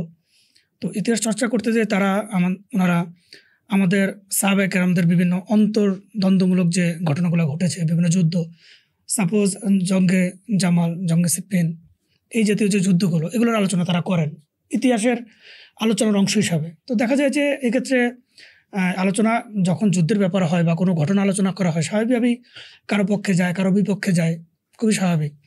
তো এক্ষেত্রে তার দেখা যায় যে তারা যুদ্ধের বিভিন্ন বর্ণনা দিতে যে অনেক সময় সাহাবীদের পক্ষে বিপক্ষে অনেক আলোচনা করে থাকেন, অনেক দোষ বা তহমত দিয়ে থাকেন দেখা যায়। তো এই বিষয়টা আপনি কীভাবে দেখেন যে ইতিহাস চর্চার জন্য বা ইতিহাস চর্চা করতে যে আমরা সাহাবায়ে কেরামের উপরে কোনো ধরনের তহমত বা দোষ চর্চা করতে পারি কিনা, শরীয়ত এবং ইতিহাসবিদ ওনাদের আলোকে বা আমাদের পূর্ববর্তী সালাফদের আলোকে এই বিষয়টা আপনি একটু ব্যাখ্যা করলে আমরা উপকৃত হতাম। আচ্ছা, এটা হচ্ছে ইসলামের ইতিহাস চর্চার একটা বলতে পারি চোরাবালির জায়গা, যেখানে একটা ফাঁদ আছে এবং বহু মানুষ ভুলক্রমে সেখানে পড়ে যান। ওসমান রাদিয়াল্লাহু তাআলা আনহুর ইন্তেকালের পর যেই দ্বন্দ্ব হয়েছে আলী রাদিয়াল্লাহু তাআলা আনহু এবং মুআবিয়া রাদিয়াল্লাহু তাআলা আনহুর মধ্যে, যেটাকে মুশাজারাতে সাহাবা বলে, এবং সেখানে বেশ কয়েকটা যুদ্ধ হয়েছে, জঙ্গে জামাল, জঙ্গে সিফিন, এবং বহু মানুষ ইন্তেকাল করেছেন, মারা গিয়েছেন। তো এই ইতিহাসটা চর্চা করা এই ইতিহাসটা চর্চা করতে গেলে অনেকগুলো বিষয় আমাদের মাথায় রাখতে হবে, এবং ওই মৌলিক বিষয়গুলো মাথায় না রাখলে যেই কোনো ধরনের বড় ভুল হতে বাধ্য। একটা মৌলিক বিষয় হচ্ছে, আপনি দেখবেন যে যারা ইতিহাসটা চর্চা করেন তারা প্রথমেই সাহাবায়ে কেরামকে মারাত্মক অপবাদ দিয়ে দেন যে ক্ষমতার জন্য লড়াই করেছে, এবং তাদের মধ্যে কেন তারা ঐক্যটা নষ্ট করলেন এবং কেন তারা এই কাজটা করলেন। এবং আমি এমনও শুনেছি কাউকে যে আমরাই তো সাধারণ মানুষ, কিন্তু আমাদেরই তো আলহামদুলিল্লাহ ইমানের হালত এমন যে এই বিষয়গুলো নিয়ে দ্বন্দ্ব করতাম না, কিন্তু তারা কেন করলেন। কিন্তু এখানে আপনি চিন্তা করেন, যদি এটা কেউ মাথায় রাখে যে এই যে সাহাবায়ে কেরামের মধ্যে ওই সময় যে সমস্যাগুলো হয়েছে, এটা মূলত দালাইলুন নবুয়া, নবীজির নবুয়তের দলিল। কারণ কি? কারণ ওই সময় যা যা ঘটেছে বড় একটা অংশ কিন্তু নবীজি সাল্লাল্লাহু আলাইহি ওয়াসাল্লাম হাদিসে ভবিষ্যৎবাণী করে গেছেন যে তো এরপরে সময়টি এভাবে ফিতনা আসবে, মদিনার প্রত্যেকটা ঘরে ফিতনা প্রবেশ করবে। ওসমান রাদিয়াল্লাহু তাআলা আনহুর হত্যাকাণ্ড সম্পর্কে বলে গিয়েছেন। তো পরে যদি এই ঘটনাগুলো না ঘটতো তাহলে কি নবীজি মিথ্যাবাদী হতেন? এবং এই জন্য ইমাম বাইহাকি রাহিমাহুল্লাহ সহ অনেকেই দালাইলুন নবুয়ার অধ্যায় এই সংক্রান্ত হাদিসগুলো এনেছেন, ফিতনার হাদিসগুলো। এটা নবীজির নবুয়তের একটা অংশ, নবীজির নবুয়তের প্রমাণ যে তিনি এত নিখুঁতভাবে পরের ঘটনা বলি আগে বলে চলে গিয়েছেন। এটা হচ্ছে একটা বিষয়। দ্বিতীয় বিষয় হচ্ছে, মুশাজারাতের অধ্যায় প্রবেশের আগে আমাদেরকে সাহাবায়ে কেরাম সম্পর্কে আকীদা আগে সুনির্দিষ্ট করতে হবে, যে সাহাবায়ে কেরাম সম্পর্কে আমাদের আকীদা কি। এই আকীদা হচ্ছে ইমাম তাহাবী রাহিমাহুল্লাহ যেটা লিখেছেন যে নুহিব্বু আসহাবা রাসূলিল্লাহি সাল্লাল্লাহু আলাইহি ওয়াসাল্লাম কুল্লাহুম, আমরা নবীজি সব সাহাবীকে ভালোবাসি।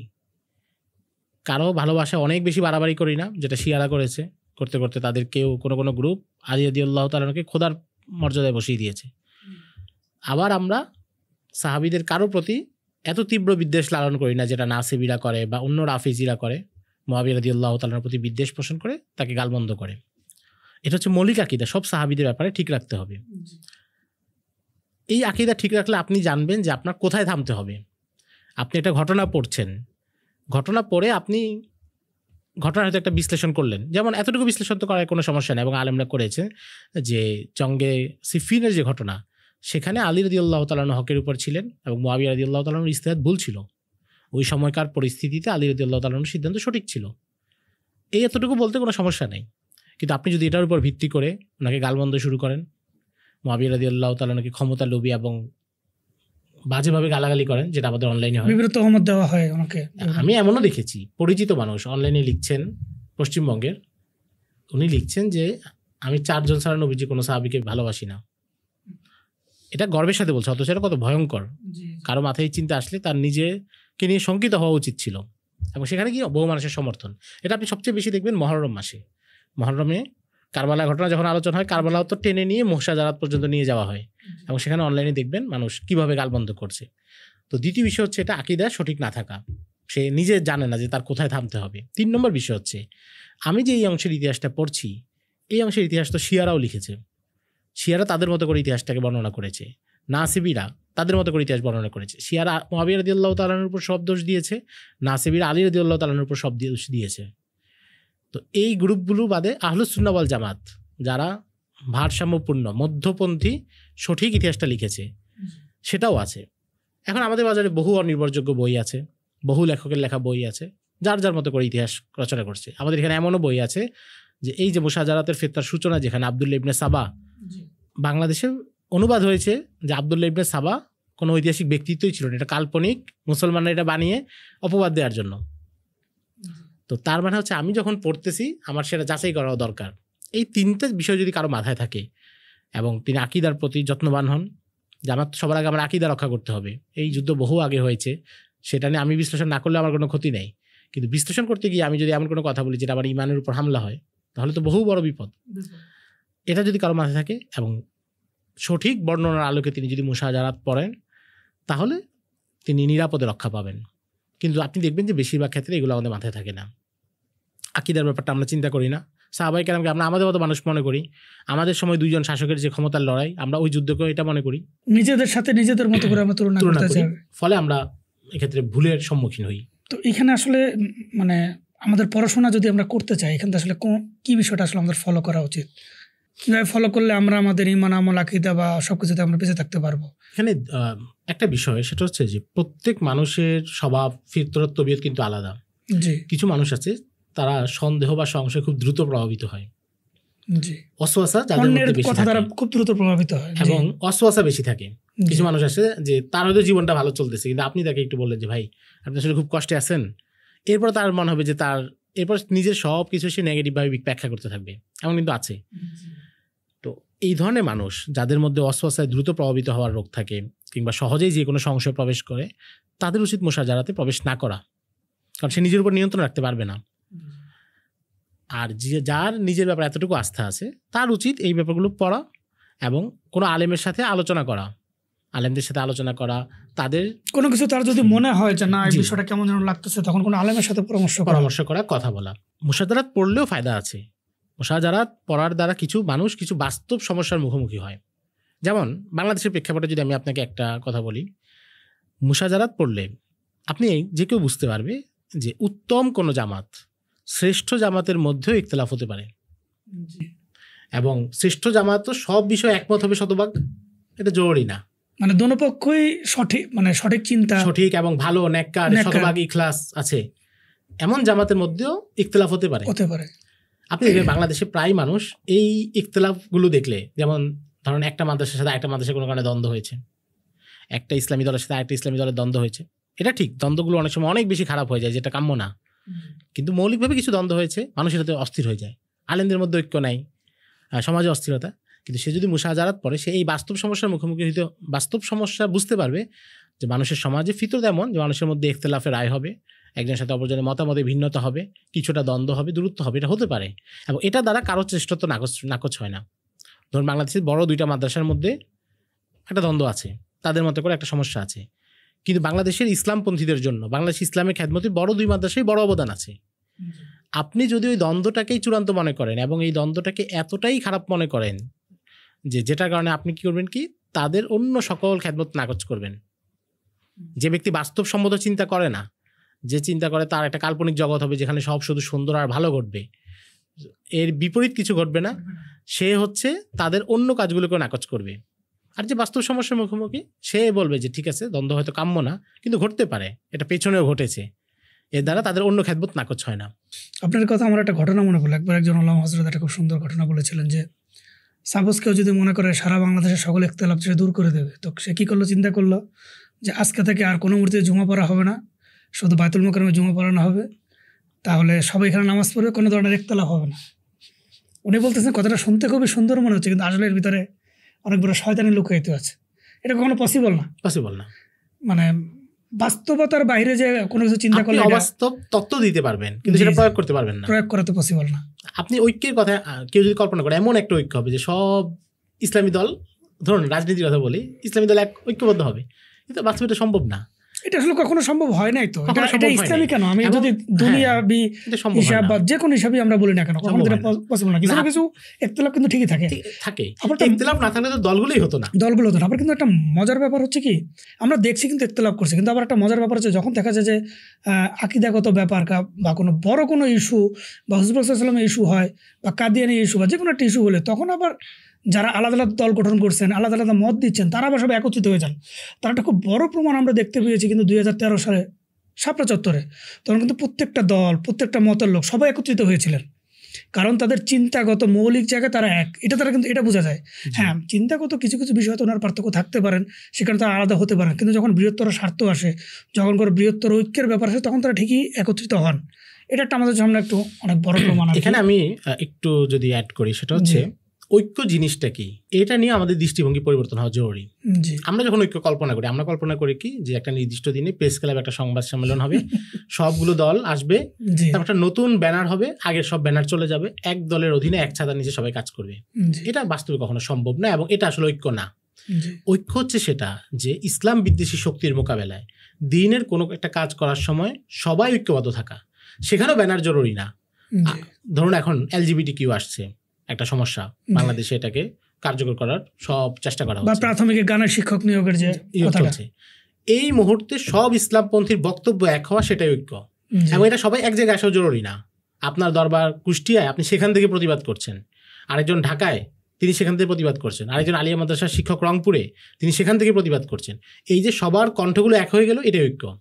এবং এটা হচ্ছে কার্যকরী, এটাই বাস্তবসম্মত, এবং এটাই সবসময় হয় এবং ইফেক্টিভ হয় বেশি বিভিন্ন জায়গা থেকে যখন একটা আওয়াজ। কিন্তু আপনি যদি ওইটা করতে চান, অনেক মানুষ আছে যে সব ব্যানার করবে, এই জন্য একটা মেহনত করতে চায়, কিন্তু এটাতে তার পরিশ্রম অনেক হবে, কিন্তু এটা তো কার্যকর না, সমাজ এভাবে চলে না, বাস্তবসম্মত না। অবাস্তব কিছু করে আপনি সাফল্য পাবেন না। পশ্চিমে তো আমাদের মুসলিম ইতিহাস নিয়ে অনেক লেখালেখি হয়, তারা অনেক গবেষণা করে, তো তাদের দৃষ্টিতে মুসলিম সভ্যতার ছবিটা কিভাবে উপস্থাপিত হয় বা হয়েছে?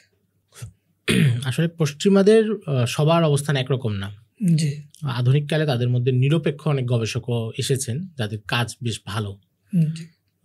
একসময় তো তারা বিদ্বেষ প্রসূতি পুরোটা চর্চা করতো। ওরিয়েন্টালিস্টদের 19বিংশ শতাব্দীর কাজগুলো দেখলে, স্যার উইলিয়াম মেয়র বা মার্গিওলিথ বা অন্যান্য যারা আছে, তো সেটা পুরো ইসলাম বিদ্বেষী এবং ইসলামকে ইচ্ছাকৃতভাবে বিকৃত করার প্রচেষ্টা ছিল। কিন্তু আধুনিককালে তাদের মধ্যে নিরপেক্ষ একদল গবেষকও এসেছে যারা বেশ ভালো ভালো কাজ করছে। যেমন ওয়াইল হাল্লাকের কথা বলা যায়, তার কাজগুলো আসছে। ইরাইম লাপিদাসের বই আছে, সেগুলো বেশ ভালো, এবং এগুলো পিকে হিট্টি চাইতে অনেক বেশি শক্তিশালী ইসলামকে দেখার ক্ষেত্রে।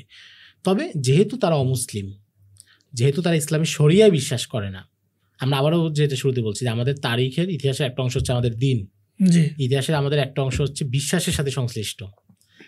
তো ফলে সে যেহেতু আপনি একটা জিনিসকে বিশ্বাস করেন না, আপনি মোহাম্মদ সাল্লাল্লাহু আলাইহি সাল্লামকে একজন ঐতিহাসিক ব্যক্তি হিসেবে বিশ্বাস করেন, কিন্তু তাকে নবী মানেন না। আর আরেকজন নবীও মানে ঐতিহাসিক ব্যক্তি বিশ্বাস করে, দুইজনের লেখা এবং বিশ্লেষণ কিন্তু একরকম হবে না। তো এটা আমাদের মাথায় রাখা উচিত যে তারা যখন লিখে, অনেক সময় তারা নবী সে বিশ্বাস করে না, তারা এটাকে নিরপেক্ষভাবে বলবে যে মোহাম্মদ যে বাণী প্রচার করেছেন বা মোহাম্মদ নিজে যেটা কল্পনা করেছেন। তো এই সমস্যাগুলো থাকে। কিন্তু এখন তাদের মধ্যে কয়েকটা শ্রেণী আছে, এবং একটা শ্রেণী হচ্ছে তারা শুধু গবেষণার দৃষ্টিকোণ থেকে দেখে এবং সত্যের কাছাকাছি পৌঁছতে চায়, যে শ্রেণীটা আগে ছিল না। মুসলমানদের নিয়ে পশ্চিমা বিশ্বের যে কিছু ভুল ধারণা আছে, প্রচলিত ভুল ধারণা, তার কিছু উদাহরণ যদি আমাদেরকে দিতেন। একটা বড় ভুল ধারণা বা যেটাকে তারা উপস্থাপন করে, সেটা হচ্ছে জিহাদ। মুসলমানরা তরবারির মাধ্যমে সবাইকে ধর্মান্তকরণ করেছে, তরবারির মাধ্যমে সব জয় করেছে, জি মুসলমানরা বর্বর, এখানকার শাসক যারা ছিল তারা সবাই স্বৈরাচারী ছিল, কিংবা এক দুজন শাসকের ব্যক্তিগত গুনাহ অপরাধ সেটাকে নিয়ে করা, যেমন ওসমানী সকল শাসকদের উপরে এটা আরোপ করা, সমকামীদের এই ওসমানী শাসকদের কেউ কেউ সমকামী ছিল এটা প্রচার করা। একদিকে তারা ওইটার বৈধতা দেওয়ার জন্য আন্দোলন করে, কিন্তু আবার মুসলমানদেরকে সেটা নিয়ে তারা অপবাদ দেয়, ক্লেম করার চেষ্টা তাদের কাছে তো মদ, গান বাজনা, নারী লিপসু হওয়া এগুলো সব তাদের কাছে বৈধ, কিন্তু তারা মুসলিম শাসকদেরকে ওইটা বলে আঘাত করবে যে ইন্দ্রিয় পরায়ণ, নারী লিপসু। এগুলো হচ্ছে তাদের কমন কিছু কাঠামো, এবং এই প্যাটার্নের আলোকে তারা নিজেদের বয়ানগুলোকে নির্মাণ করে। এই সকল যে ইতিহাস বিকৃতিগুলো হয়েছে এর থেকে বেরিয়ে আসতে হলে আমাদের আসলে কি করা উচিত বা কি করতে হবে বলে মনে করেন আপনি? বেরিয়ে আসতে হলে সমাধান একটাই, যেখানে আপনার অন্ধকার থাকবে সেখানে আপনার আলো জ্বালতে হবে। বেরিয়ে আসার জন্য আমাদের উপায় হচ্ছে আমাদের সঠিক ইতিহাসটা চর্চা করা, বিশুদ্ধ ইতিহাস যেখানে লেখা আছে সেগুলোকে চর্চা করা, এটাকে প্রচুর বেগবান করা, সমাজের প্রত্যেক মানুষ পর্যন্ত ছড়িয়ে দেয়া, এবং সেক্ষেত্রে আমরা এই মিডিয়াগুলোকে, এই মাধ্যমগুলোকে কাজে লাগাতে পারি। সমাজের প্রান্তিক মানুষ, তার কাছ পর্যন্ত হয়তো আপনার বই যাবে না, আমাদের এখানে ইতিহাস নিয়ে অনেকেই কাজ করছেন, অনেকে বই লিখেছেন, কিন্তু প্রান্তিক জনগোষ্ঠী একজন মানুষ সে হয়তো বইটা পড়তে পারবে না বা এতদূর পর্যন্ত যাবে না, বা আর্থিক সঙ্গতি থাকবে না, কিন্তু আপনার কন্টেন্ট তাদের কাছে পর্যন্ত যাওয়া কিন্তু সহজ। যে ছেলেটা মফস্বলে কোনো কলেজে পড়ে, তার হয়তো হাত খরচ এত নাই যে সে সাল্লাবির অনেক টাকা দামের বই কিনবে, কিন্তু আপনারা যদি কন্টেন্ট আকারে তৈরি করে সঠিক ইতিহাসটা তার পর্যন্ত পৌঁছে দিই, কারণ সিলেবাসের যে বিষ এবং গণমাধ্যম মিডিয়ার যে বিষ সেটা তো তার পর্যন্ত যাচ্ছে, কাজে আমাদেরও সেই পর্যন্ত যাওয়ার চেষ্টা করা উচিত এবং নানাভাবে ইতিহাসের তথ্যগুলোকে মানুষ পর্যন্ত পৌঁছানো। নবী করিম সাল্লাল্লাহু আলাইহি ওয়াসাল্লামের ইতিহাসকে তো, জীবনের ইতিহাসকে আমরা সর্বশ্রেষ্ঠ ইতিহাস হিসাবেই দেখি একজন মুসলমান হিসাবে, যেহেতু আমরা ওনাকে প্রাণের থেকে বেশি ভালোবাসি। কিন্তু এখন আমরা যদি নিজেদের পরিচয় মুসলমানকে সাইডে রেখে আমরা যদি একজন ইতিহাসবিদ হিসাবে আপনাকে প্রশ্ন করি যে আপনি নবী করিম সাল্লাল্লাহু আলাইহি ওয়াসাল্লামের জীবনকে কেন সর্বশ্রেষ্ঠ ইতিহাস হিসাবে দেখবেন, তাহলে আপনার বক্তব্য কি আসবে? আমার বক্তব্য না দিয়ে আমি ভারতবর্ষের একজন শ্রেষ্ঠ ইতিহাসবিদ সৈয়দ সুলাইমান নদভীর একটা কথা উদ্ধৃত করি। তিনি 30-এর দশকে মাদ্রাজে একটা বিখ্যাত বক্তৃতা দিয়েছিলেন, একাধিক পর্বে, খুতুবাতে মাদ্রাজ নামে এটা বিখ্যাত, বই আকারে সংকলন হয়েছে, বাংলায় অনুবাদ হয়েছে।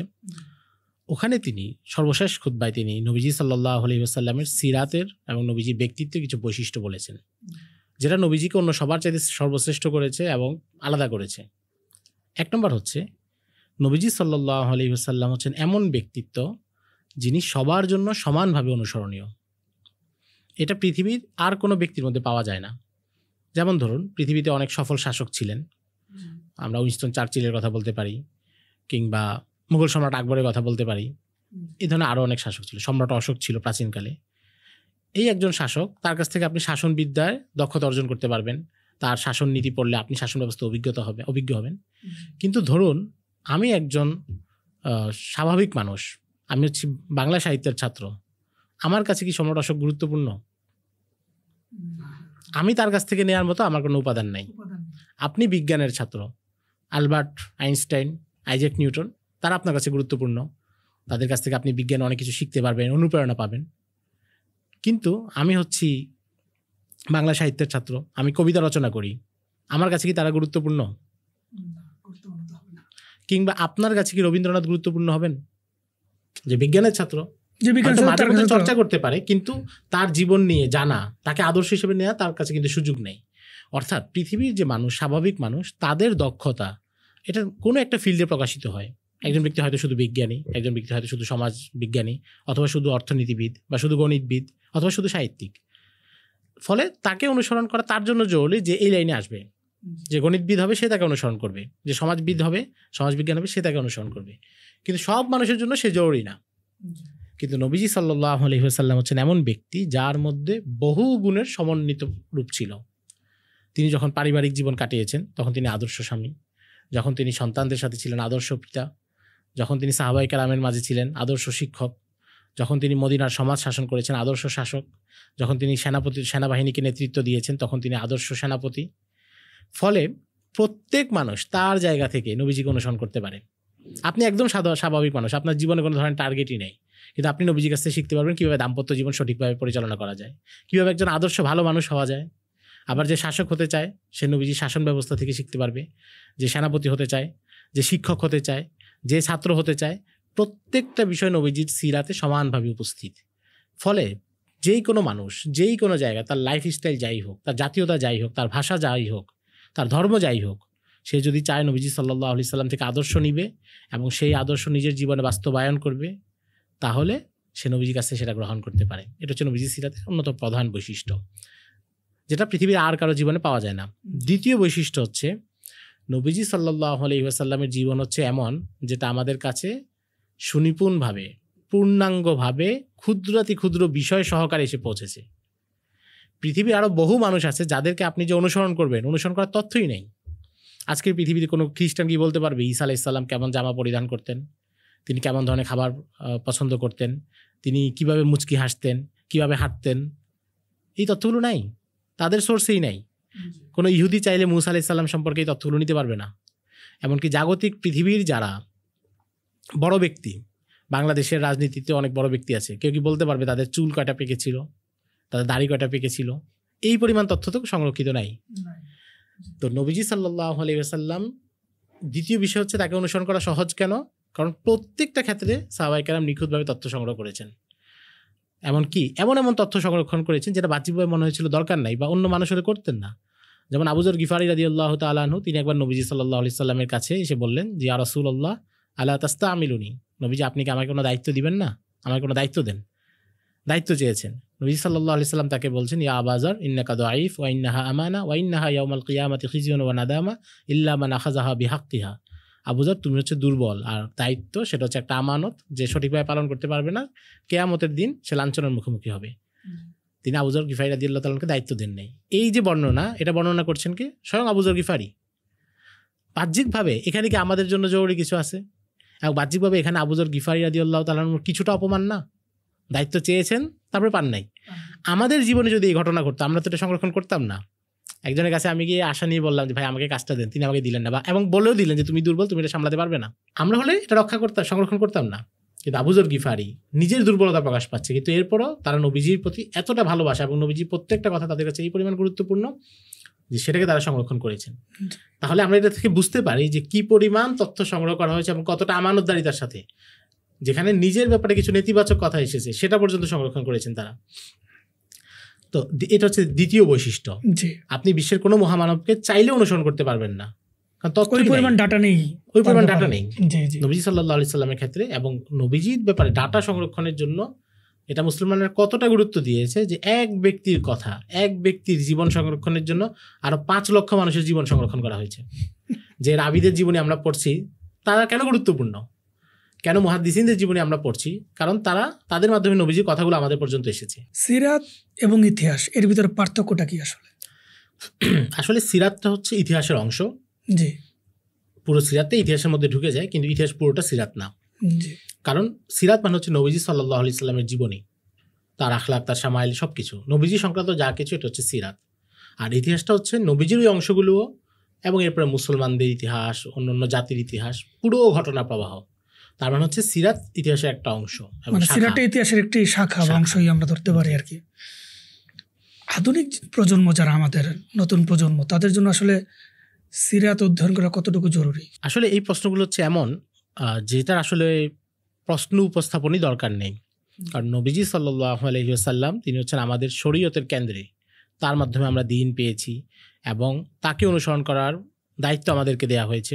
এবং প্রত্যেকটা মুসলমান ততক্ষণ পর্যন্ত নবীজি যেটা বলছেন যে মুমিন হতে পারবে না যতক্ষণ আমাকে তার পরিবার পরিজন চাইতে বেশি না বাসবে। তো ফলে আপনি যে কাউকে ভালোবাসবেন, আপনি কাউকে অনুসরণ করবেন, তার ব্যাপারে না জানলে এগুলো কোনোটাই সম্ভব না।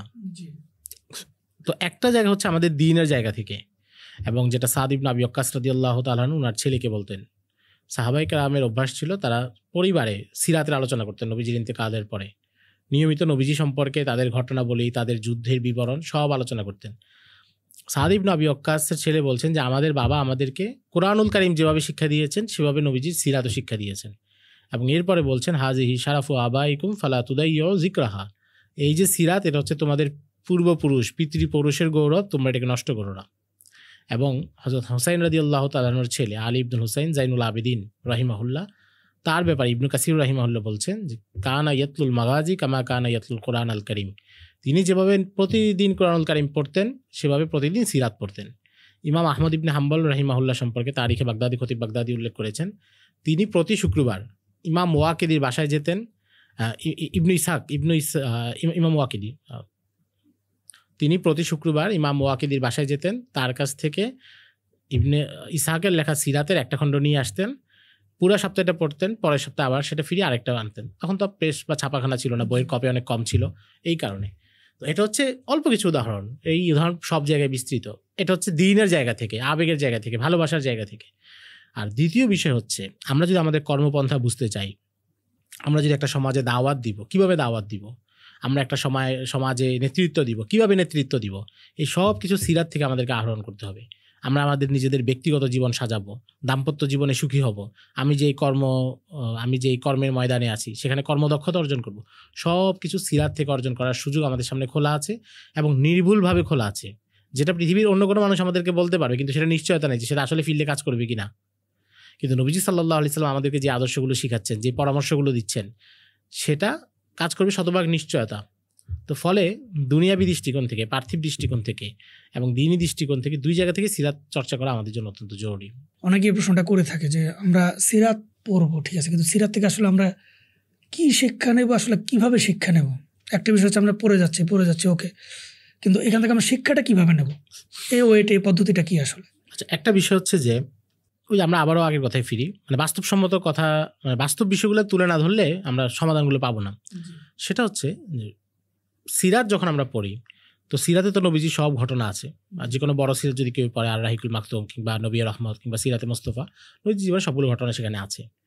কিন্তু এই ঘটনার মধ্য থেকে শিক্ষা অর্জন করা, এই বুঝ শক্তি কিংবা এই চিন্তা শক্তি আসলে সব মানুষের নাই। আমরা যারা সাধারণ মানুষ, আমরা যারা সাধারণ পাঠক, আমাদের পক্ষে ঘটনা পড়ে শিক্ষাটা অর্জন করা এটা সম্ভব না বেশিরভাগ মানুষের ক্ষেত্রে। তো তাহলে যার মধ্যে এই সক্ষমতা আছে তিনি তো এটা পড়বেন এবং চিন্তা করবেন, তার সমাজের আলোকে মিলিয়ে বিচার করবেন। তিনি যখন আবু জাহেলের ঘটনা পড়বেন, তিনি চিন্তা করবেন আমার সমাজের আবু জাহেলকে, তার সাথে আমার আচরণ কেমন হবে। তিনি যখন ওমরের কথা চিন্তা করবেন, তিনি চিন্তা করবেন যে আমার সমাজের ওমরকে, কাকে আমার দিনের জন্য দরকার, তাকে দোয়া করে হোক, দাওয়াত দিয়ে হোক, দিনে আনতে হবে। নবীজি হযরত ওমরকে যেমন জোর করে নিয়ে আসছেন দোয়া করে আল্লাহর কাছে। তাহলে আপনি যখন এটা পড়বেন, আপনি যখন এই চিন্তা করবেন যে তাহলে আমার সমাজে কোন লোকটা ওমর হলে দিনের অনেক কাজ হবে, সেই লোকটাকে আমার দিনে আনতেই হবে, মেহনত করব। তো তখন এটা তো হচ্ছে ওইভাবে চিন্তা করে তিনি এটা আবিষ্কার করবেন। কিন্তু সাধারণ পাঠক যারা, তাদের জন্য উচিত হচ্ছে যারা সিরাত থেকে শিক্ষা নিয়ে সেটা লিখে দিয়েছেন সেই বইগুলো পড়া। অর্থাৎ সিরাতের বই কয়েকভাবে লেখা হয়, একটা ভাবে লেখা হয় শুধু ঘটনাগুলো বলে যাওয়া হয়, শিক্ষাগুলো সেখানে নাই। যেমন ইদ্রিস কান্দলবী রাহিমাহুল্লাহ, সৈয়দ আবুল হাসান আলী নদভী রাহিমাহুল্লাহ কিংবা কাজী সফিউর রহমান মুবারকপুরি, ওনাদের বইতে ঘটনা আছে, মাঝে মধ্যে এক দুটা জায়গায় ওনারা শিক্ষার দিকে ইশারা করেছেন, ব্যাপকভাবে নাই। কিন্তু আপনি যদি সাইদ রমাদান আল বুতির যে ফিকহুস সিরা কিংবা মোহাম্মদ আল গাজালির ফিকহুস সিরা সেগুলো পড়েন, দেখবেন সেখানে শিক্ষা সহ আছে এবং সেখানে সিরাতের ঘটনা থেকে কী শেখা যায় সেগুলো আলোচনা আছে। এবং আরবিতে, ইংরেজিতে আরও বহু বই আছে। আরবিতে ডক্টর মনির গজবানের বই আছে, একাধিক খণ্ডে, প্রায় 15 খণ্ডে উনি লিখেছেন সিরাতের প্রত্যেকটা বিষয়ে কী শেখা যায় সেগুলো নিয়ে। ফাতুল্লাহ গুলেনের একটা বিখ্যাত সিরাত আছে, ইংরেজিতে অনুবাদ আছে, সেখানে তিনি নবীজির নানা ধরনের দক্ষতা এবং নবীজি কীভাবে সমাজ নিয়ন্ত্রণ করতেন সেগুলো দেখাতেন। তো এই ধরনের সিরাতগুলো পড়লে আমরা যারা সাধারণ পাঠক, যারা সরাসরি মূল টেক্সট পড়ে শিক্ষাটা অর্জন করতে পারবো না, তাদের পক্ষে এটা নেওয়া সহজ। আমাদের বাংলা ভাষীদের জন্য এরকম বই বা এরকম আমি যেগুলো বললাম সবগুলোই প্রায় বাংলা অনুবাদ আছে, মনির গজবানেরটা বাদে। তো সেগুলো পড়লে আমরা এটা বুঝতে পারবো। আমাদের জাকারিয়া মাসুদ ভাই একটা সুন্দর বই এসেছে, আমার নবী, সেটাও বেশ সুন্দর। শেখ সালেহ স্বামীর বই এসেছে, তার একাধিক সিরাত আসছে এবং সর্বশেষ নতুন একটা এসেছে, নবীজি কীভাবে উম্মাকে গঠন করেছিলেন এবং শাসন ব্যবস্থা নিয়ন্ত্রণে নিয়েছে, এটা বাংলা অনুবাদ হয়েছে কালান্তর থেকে। তো এগুলো আমরা পড়তে পারি। বিশেষ করে শেখ সালেহ আমার স্বামীর সবগুলো সিরাতই খুব গুরুত্বপূর্ণ এবং চমৎকার। একজন সাধারণ পাঠক তিনি ইতিহাস পড়াটা আসলে কিভাবে শুরু করবেন, স্টার্টিংটা কিভাবে হবে? এখানে আমাদের আগে আরেকটা ব্যাপার মীমাংসা করতে হবে যে ইতিহাস তো অনেক বড়। মুসলমানদের ইতিহাস, ভারতবর্ষের ইতিহাস, বাংলা অঞ্চলের ইতিহাস, এরপর হচ্ছে বৈশ্বিক বিভিন্ন সভ্যতার ইতিহাস। আমি আসলে কোনটা পড়বো এবং কোনটা পড়া আমার জরুরি। একজন ব্যক্তির পক্ষে সব তো পড়া সম্ভব না, কারণ তিনি শুধু ইতিহাস পড়বে না, তার জীবনে পেশাগত পড়াশোনা আছে, অন্য কাজে ব্যস্ততা আছে। এই জায়গায় আমরা ইতিহাসকে 3টা ভাগে ভাগ করতে পারি গুরুত্বের বিচারে। প্রথমটা হচ্ছে নবীজি সাল্লাল্লাহু আলাইহি সাল্লামের সিরাত এবং খেলাফতের রাশেদা, সাহাবায়ে কেরামের জীবনী। এটা হচ্ছে প্রথম ধাপ এবং এটা সবচেয়ে গুরুত্বপূর্ণ এবং এটা হচ্ছে এমন ধাপ যেটাকে আপনি ফরজাইন পর্যায়ে ফেলে দিতে পারবেন। আপনার সিরাত পড়া থাকতেই হবে, অনেক না পড়েন 2টা 3টা বই অবশ্যই পড়তে হবে, না হলে আপনি জানবেনই না যে একটা মুসলমানদের সমাজ কেমন হয়। কারণ উপনিবেশ আসার পরে যখন আমাদের সমাজ কাঠামো বদলে গিয়েছে, শাসন ব্যবস্থা কেড়ে নেওয়া হয়েছে, এখন আমরা যে সমাজে ছোটবেলা থেকে বড় হয়েছি, এটা তো মুসলমানদের সমাজ না। জি, মানুষের সংখ্যা হিসেবে সংখ্যাগরিষ্ঠতার দিক থেকে মুসলমান সমাজ, কিন্তু এই সমাজের নিজাম কাঠামো আইন সেটা তো ইসলামী না। ইসলামী না। ফলে একটা আদর্শ মুসলিম সমাজ কেমন হয়, ইসলাম প্রতিষ্ঠা থাকলে সমাজের রূপ কেমন, এটা তো আমাদের মাথায় নেই, আমাদের কারো মাথায় নেই, কারণ আমরা এটা দেখিনি।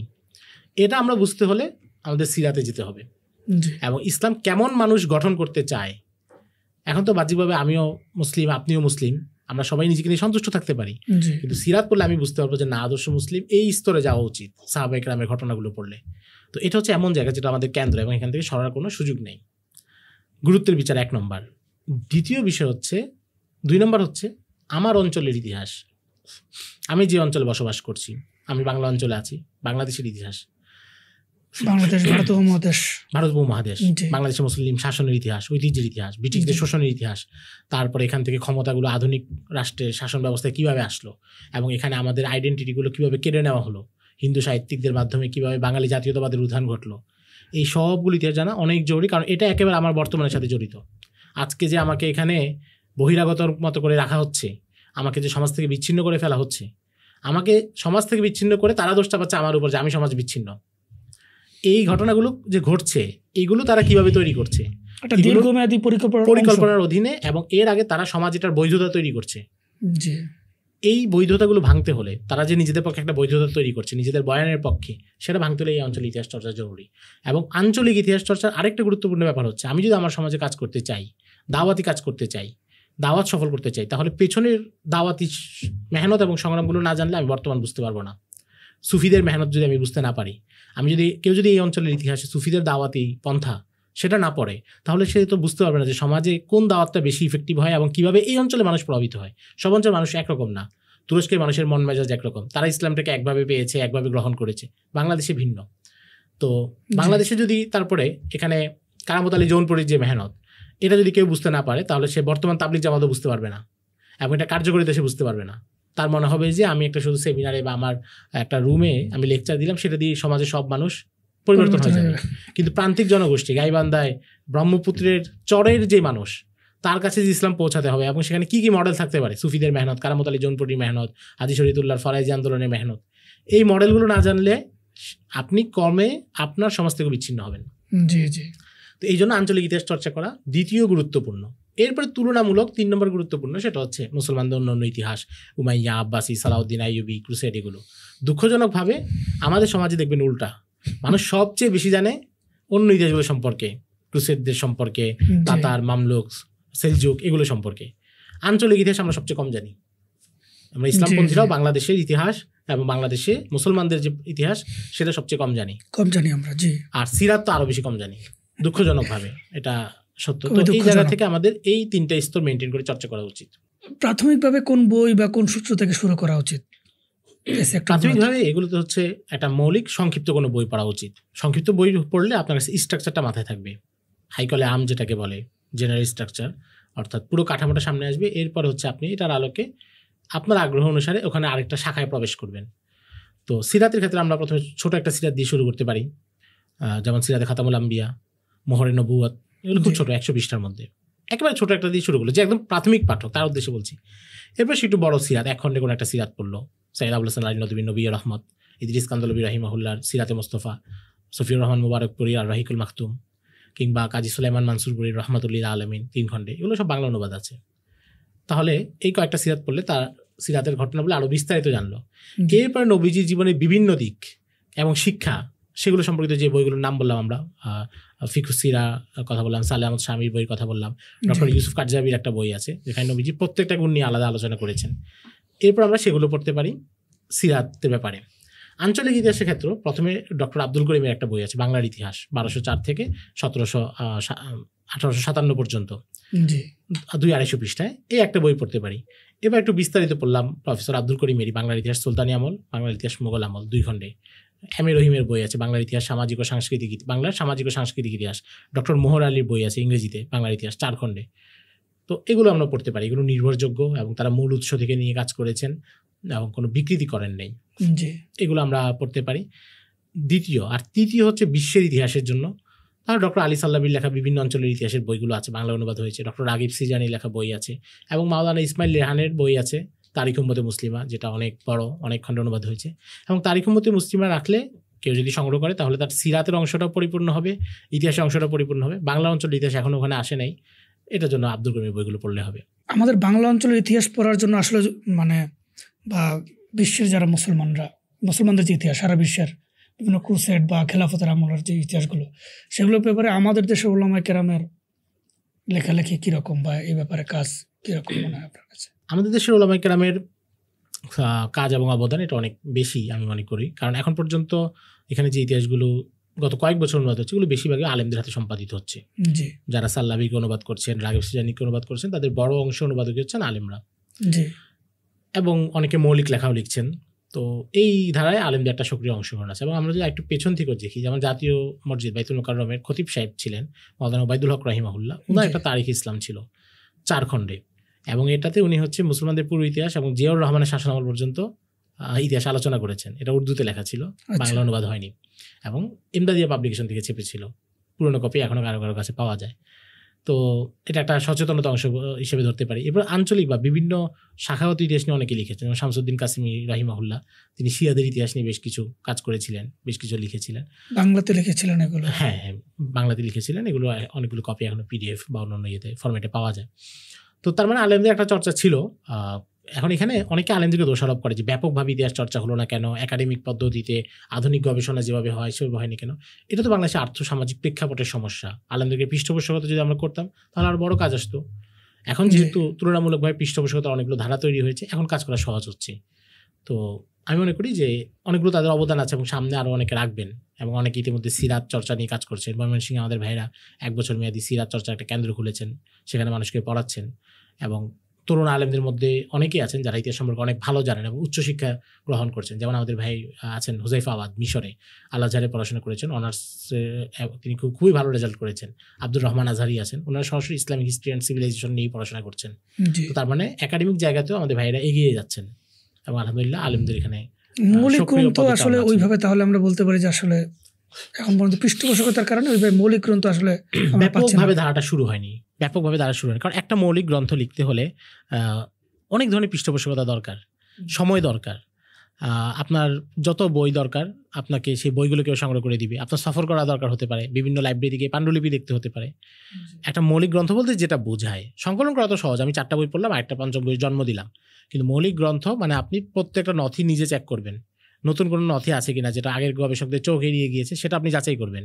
আপনি ঢাকা বিশ্ববিদ্যালয় লাইব্রেরিতে যেতে হবে, উপমহাদেশের বড় লাইব্রেরি যেগুলো আছে, ওই যে খোদাবক্স লাইব্রেরিতে যেতে হবে, রামপুরের লাইব্রেরিতে যেতে হবে যেখানে পাণ্ডুলিপিগুলো আছে, লন্ডনের আর্কাইভসে যেতে হবে। এই সফর যে আপনি করবেন, এই যে আপনার অ্যাক্সেসগুলো দরকার, সেই ব্যবস্থা আপনাকে না করলে আমি আপনার কাছ থেকে ভালো কাজ আশা করতে পারি না। এই সীমাবদ্ধতাগুলোর কারণেই আমরা আসলে ওইভাবে আমাদের ওলামায়ে কেরাম থেকে এরকম মৌলিক গ্রন্থগুলো আসলে বড় ধরনের গ্রন্থ পাই না আর কি। আশা করা যায় আমাদের যারা সামর্থ্যবান আছেন তারা এগিয়ে আসবেন এই ব্যাপারে পৃষ্ঠপোষকতা করার জন্য। এটা কিন্তু অনেক বড় বিষয়। আমরা সাধারণত আপনি দেখবেন, আপনি যদি কাউকে বলেন যে ভাই আমি গ্রামে একটা ইতিমখানা করেছি 50,000 টাকা দেন, সাথে সাথে পেয়ে যাবেন। একটা মাহফিল করবেন 1 লাখ টাকা, 10 লাখ টাকা, 50 লাখ টাকা আপনি পেয়ে যাবেন। কিন্তু আপনি যদি বলেন যে আমি আমাকে আলেমকে কিছু বই কিনে দিব, তিনি এটা নিয়ে গবেষণা করবেন বা কাজ করবেন, তখন এটা পাবেন না। কারণ আমাদের সমাজে সবকে আমরা নির্দিষ্ট কিছু কাজের সাথে চিন্তা করতে ইনক্লুড করে নিয়েছে, যেগুলো সওয়াবের কাজ এগুলোতে আমি খরচ করব। আপনি চিন্তা করবেন যে এতিমখানা আমার এটা সদকা জারিয়া, আমার এটাতে অনেক সওয়াব হবে, কিন্তু আরেকটা ইলমি কাজে আমি পৃষ্ঠপোষকতা করব বা কোনো একটা মাদ্রাসায় কিতাব কিনে দিতে হবে, এটাতে বেশিরভাগ মানুষ আগ্রহী না। ইল্লা মাশাআল্লাহ, এটা তো অনেক মানে আমরা একদম আমভাবে বলছি না, ব্যতিক্রম অনেকেই আছেন, কিন্তু ব্যাপকভাবে মানুষের তা আগ্রহী না। কেন? কারণ এটাকে সে সরাসরি দ্বীনের কাজ বা সরাসরি সওয়াবের কাজ মনে করে না। সর্বোচ্চ কোরআন শরীফ দিতে পারবে সে, কিন্তু সর্বোচ্চ কোরআন শরীফ দিতে পারবে, কিন্তু সে অন্য কিতাব দিতে পারবে না। এটা একটা বড় অংশ।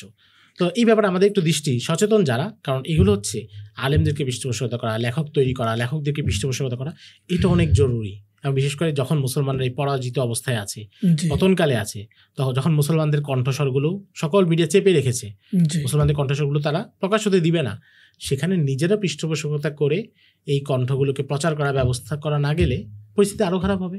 সেক্ষেত্রে আমার মনে হয় আমাদের দেশে তো বেশিরভাগ মসজিদের ইমাম খতিব আমাদের ওলামায়ে কেরামি, তো সেক্ষেত্রে তারা যদি ইচ্ছা করেন সেখানে তারা লাইব্রেরি করতে পারেন। সেক্ষেত্রে তারা এই বিষয়গুলো পৃষ্ঠপোষিত করা দরকার, এই ব্যাপারে তারা জুমার খুতবে আলোচনা করতে পারেন, যাতে মানুষের ভিতরে সচেতনতা সৃষ্টি হয় যে জাস্ট কিছু নির্দিষ্ট জায়গায় দান সৎকা বা তাদের যে অর্থগুলো তারা ব্যয় করলে সওয়াবের ব্যাপারটা এমন না, এর একটা বিস্তৃত ক্ষেত্র আছে। এই বিষয়গুলো নিয়ে যদি তারা আলোচনা করেন, আশা করা যায় মানুষের এই ভুলগুলো বা ভুল ধারণাগুলো আস্তে আস্তে কাটবে ইনশাআল্লাহ। এখানে আরেকটা ব্যাপার হচ্ছে যে ইতিহাস পড়ার সময় অনেক ধরনের ভুলের শিকার হয় অনেকে। তো সচেতন পাঠক যারা, তাদের জন্য তো বিষয়গুলো সহজ, কিন্তু যারা সাধারণ পাঠক বা নতুন পাঠক, তারা এই চোরা গলি বা চোরা পথগুলোতে আটকা পড়ে এবং পরবর্তীতে তাদের ইমান আমল আকীদায় বেশ বিপদের একটা সম্মুখীন হয়। তো এই ক্ষেত্রে এই ভুলগুলো এড়িয়ে বা এই ভুলগুলো তার কীভাবে এড়িয়ে চলবেন? মৌলিকভাবে কয়েকটা বিষয়। একটা হচ্ছে যে ইতিহাস, আমরা মুশাজারাতে সাহাবার অংশে যেটা বলেছি যে আমি যেটা পড়ছি সেটা বিশুদ্ধ কিনা, জি, এটা আগে জানা। আমি যে বইটা পড়ছি সেটা নির্ভরযোগ্য কিনা। দ্বিতীয় বিষয় হচ্ছে আমার বইটা নির্ভরযোগ্য, আমি যেটা পড়লাম সেটাও ঠিক আছে, সহি বিশুদ্ধ, কিন্তু এখান থেকে আমি যেটা বুঝতে পারছি সেটা সঠিক কিনা।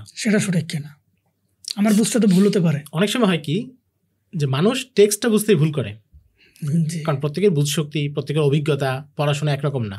সব অঞ্চলের ভাষার প্রকাশও তো একরকম না, প্রকাশ একরকম, একই শব্দ এক এক অঞ্চলে এক এক ভাবে প্রকাশ পায়। জি। এরপরে হচ্ছে যে আমি বুঝলামও সঠিক, কিন্তু এটা আমার জন্য অনুসরণীয় কিনা। কারণ আমরা আগেই বলছি ইতিহাস একজন চোরের কথাও বলবে, একজন রাজার কথাও বলবে। এখন আপনি চোরের ঘটনা পড়ে যদি মনে করেন ও এটা উমাইয়া আমলের চোর বা সাহাবী আমলের চোর, তাহলে তো আমার জন্য অনুসরণীয়।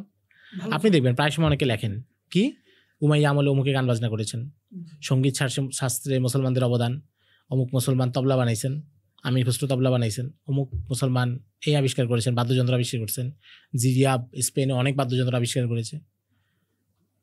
তো এখন এটা কি আপনার জন্য অনুসরণীয় নাকি অনুসরণীয় না? এটা কি আপনার গর্বের জায়গা যে আপনি বিশ্ব সভ্যতাকে অনেকগুলো তবলা উপহার দিয়েছেন? আপনার মুসলমানদের গর্ব কি সেটা, না মুসলমানদের গর্ব হচ্ছে যে মুসলমানরা সভ্যতাকে ইনসাফ এবং আদল দিয়েছে? এই বিষয়গুলো ক্লিয়ার থাকা, নাহলে আপনাকে যে কেউ এসে গোল্ডেন এজ হচ্ছে একটা ধোকা। ইসলামী ইতিহাসে গোল্ডেন এজ কোনটা? তারা বলবে আব্বাসী শাসনামল, তারা বলবে ওসমানী শাসনামল, কিন্তু আমাদের কাছে গোল্ডেন এজ হচ্ছে খায়রুল কুরুনি করনি সুম্মাল্লাযীনা ইয়ালুনাহুম সুম্মাল্লাযীনা ইয়ালুনাহুম, নবীজির যুগ সর্বশ্রেষ্ঠ যুগ আমাদের কাছে। এরপরে বস্তুগত উন্নতি যতই হোক, মুসলমানরা আলহামরা প্রাসাদ নির্মাণ করেছে, তাজমহল নির্মাণ করেছে, কুব্বাতুল ইসলাম মসজিদ নির্মাণ করেছে, মুঘলরা বহু স্থাপনা করেছে, ওসমানীরা করেছে, কিন্তু এই স্থাপনার চাইতে নবীজির মদিনা যেখানে মাটির মসজিদ ছিল সেটা মুসলমানদের কাছে, মুসলমানদের আকীদা সবচেয়ে বেশি উত্তম না?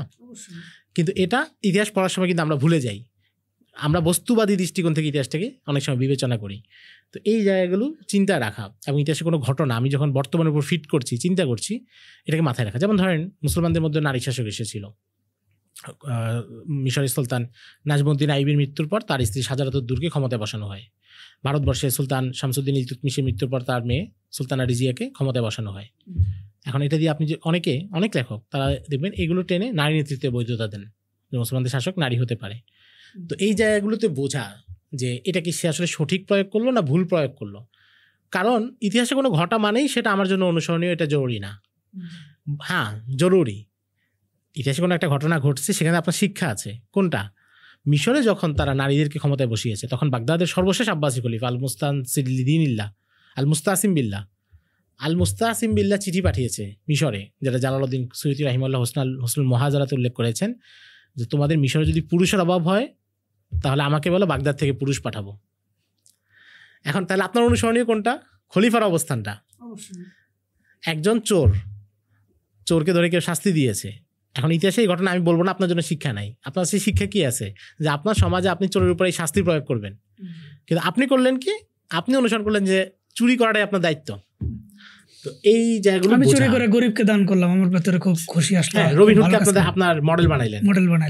তো এই হচ্ছে সমস্যা। তার মানে ইতিহাসটা পড়ার আগে আমাদের আকীদার জায়গাগুলো ক্লিয়ার থাকতে হবে, এবং ইতিহাসের মাধ্যমে যেন আকীদা বিকৃত না হয় সেটার ব্যাপারে সচেষ্ট থাকতে হবে। এর পাশাপাশি আমি যেটা পড়ছি সেটা বিশুদ্ধ কিনা, আমি বুঝতে পারতেছি সেটা সঠিক কিনা, এবং সেটার বর্তমান প্রয়োগটা কি। কারণ পৃথিবীর বাস্তবতা পরিবর্তন হয়, অনেক সময় আপনি একটা জিনিস অতীতে করেছে সেটা বর্তমানে কাজ নাও করতে পারে, এটাও হয়। চিন্তা চেতনা পরিবর্তন হয়, সমাজের কাঠামো পরিবর্তন হয়। এই সচেতনতাগুলোর সাথে পড়া, এটা যদি কেউ এই করতে জন্য পারে, বিষয় যেটা দেখা যায়, যেমন বর্তমান সময়ে একটা বিষয় খুব মানে প্রচার হয় বা প্রচার করা হয়, সাপোজ 18-র নিচে বিয়ে নেই মেয়েদের ক্ষেত্রে।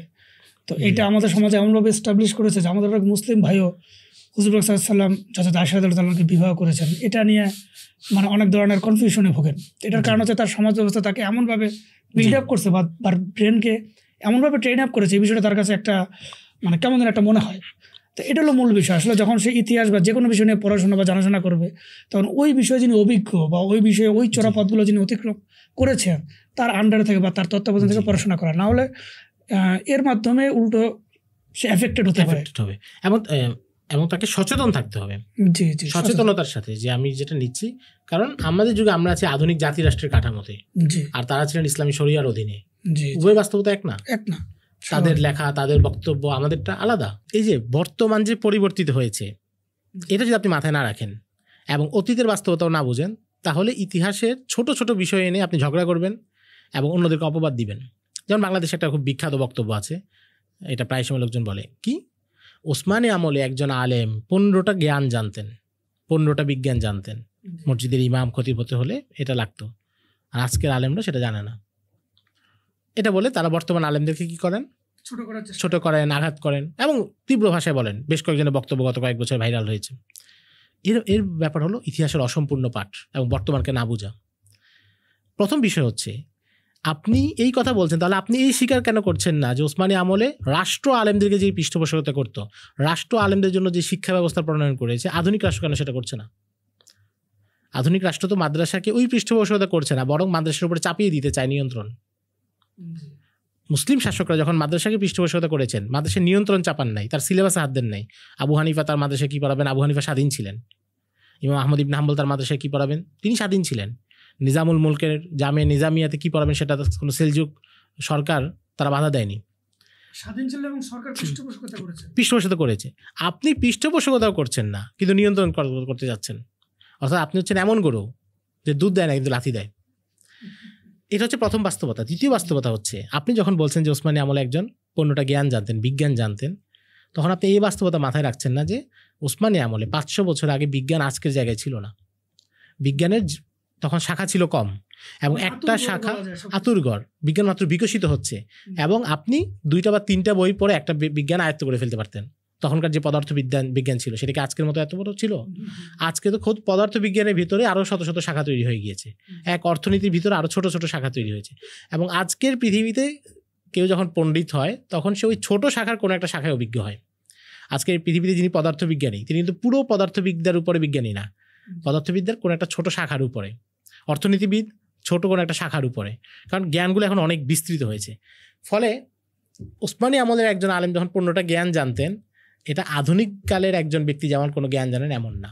এটা প্রাথমিক কিছু আলাপ ছিল, প্রাথমিক কিছু জানাশোনা ছিল। তো ফলে ওইটাকে এনে এখানে ফিট করা এবং ওই ধরনের দক্ষতা চাওয়া, এটা হচ্ছে এক ধরনের অসততা, যদি কেউ ইচ্ছাকৃতভাবে করে, আর না হলে তার ইতিহাস পাঠের অসম্পূর্ণতা আছে। সেক্ষেত্রে আমরা তাদেরকে অনুরোধ করব যে তারা যেন ইতিহাসের পূর্ণাঙ্গ পাঠ পড়ে এবং অনুধাবন করে বিষয়গুলো, ইনশাআল্লাহ। আচ্ছা, সিরাত অধ্যয়ন, এটা তো আমাদের জন্য খুবই গুরুত্বপূর্ণ। তো একে আমরা কিভাবে আমাদের জীবনের অংশ বানাতে পারি? সিরাতকে আমরা নিজেদের জীবনের অংশ বানাতে পারি, যেখানে একটা হচ্ছে এটাকে নিয়মিত পাঠ করা, সিরাতের সাথে জীবন যাপন করা।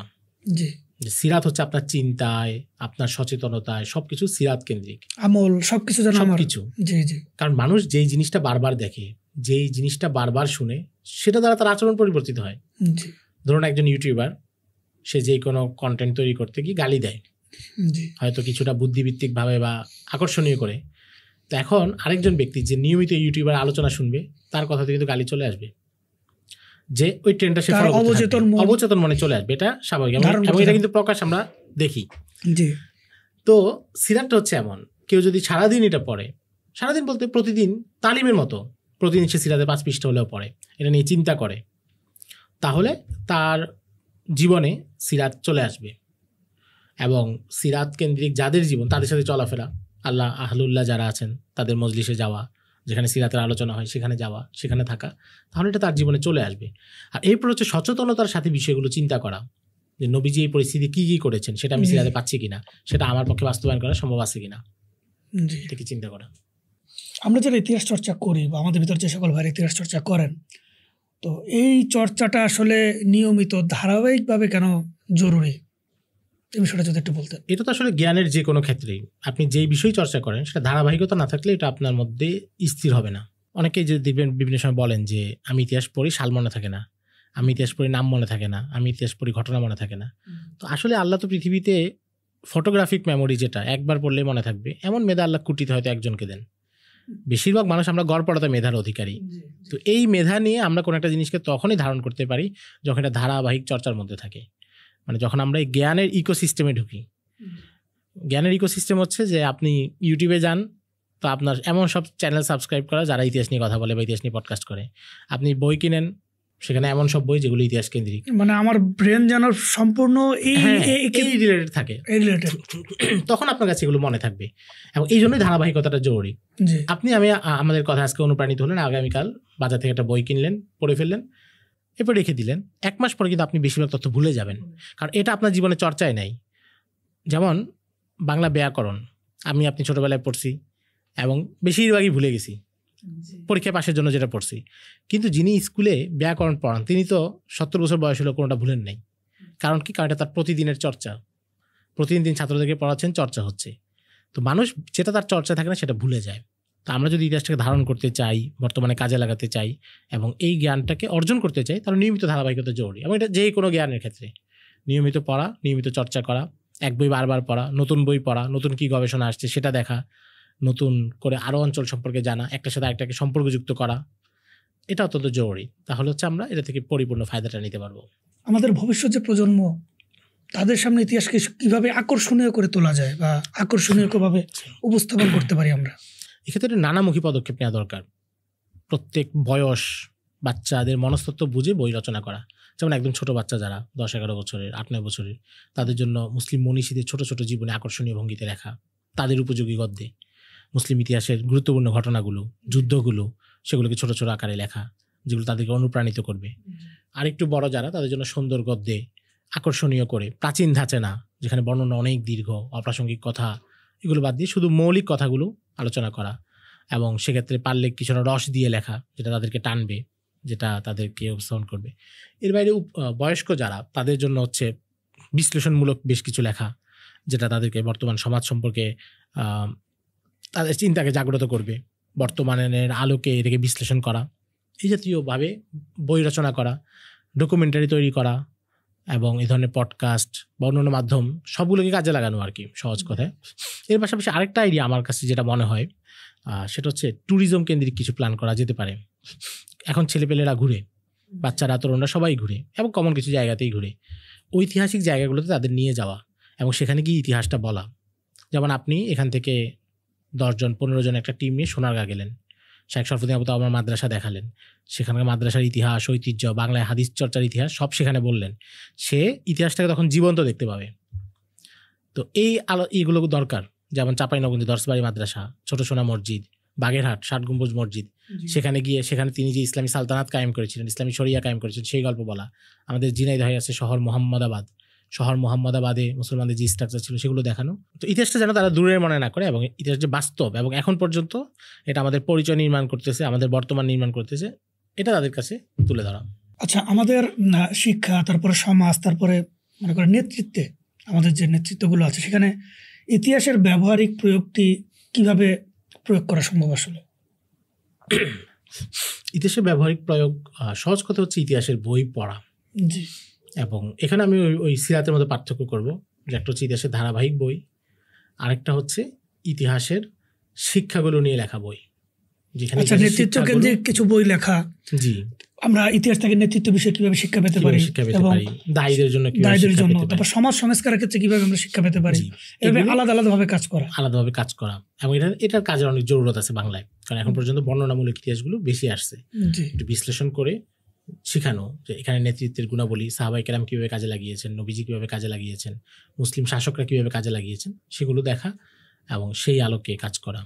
সর্বশেষ আপনার থেকে আমরা জানতে চাব, জুলাই পরবর্তী বাংলাদেশের বর্তমানে আমাদের যে অবস্থা, 1 বছর হয়ে গিয়েছে যে আমরা ফ্যাসিস্ট সরকারকে বিতাড়িত করেছি। তো এর আলোকে ইতিহাসের শিক্ষা থেকে দর্শকদের উদ্দেশ্যে আপনি কিছু বলতে চাচ্ছেন কিনা?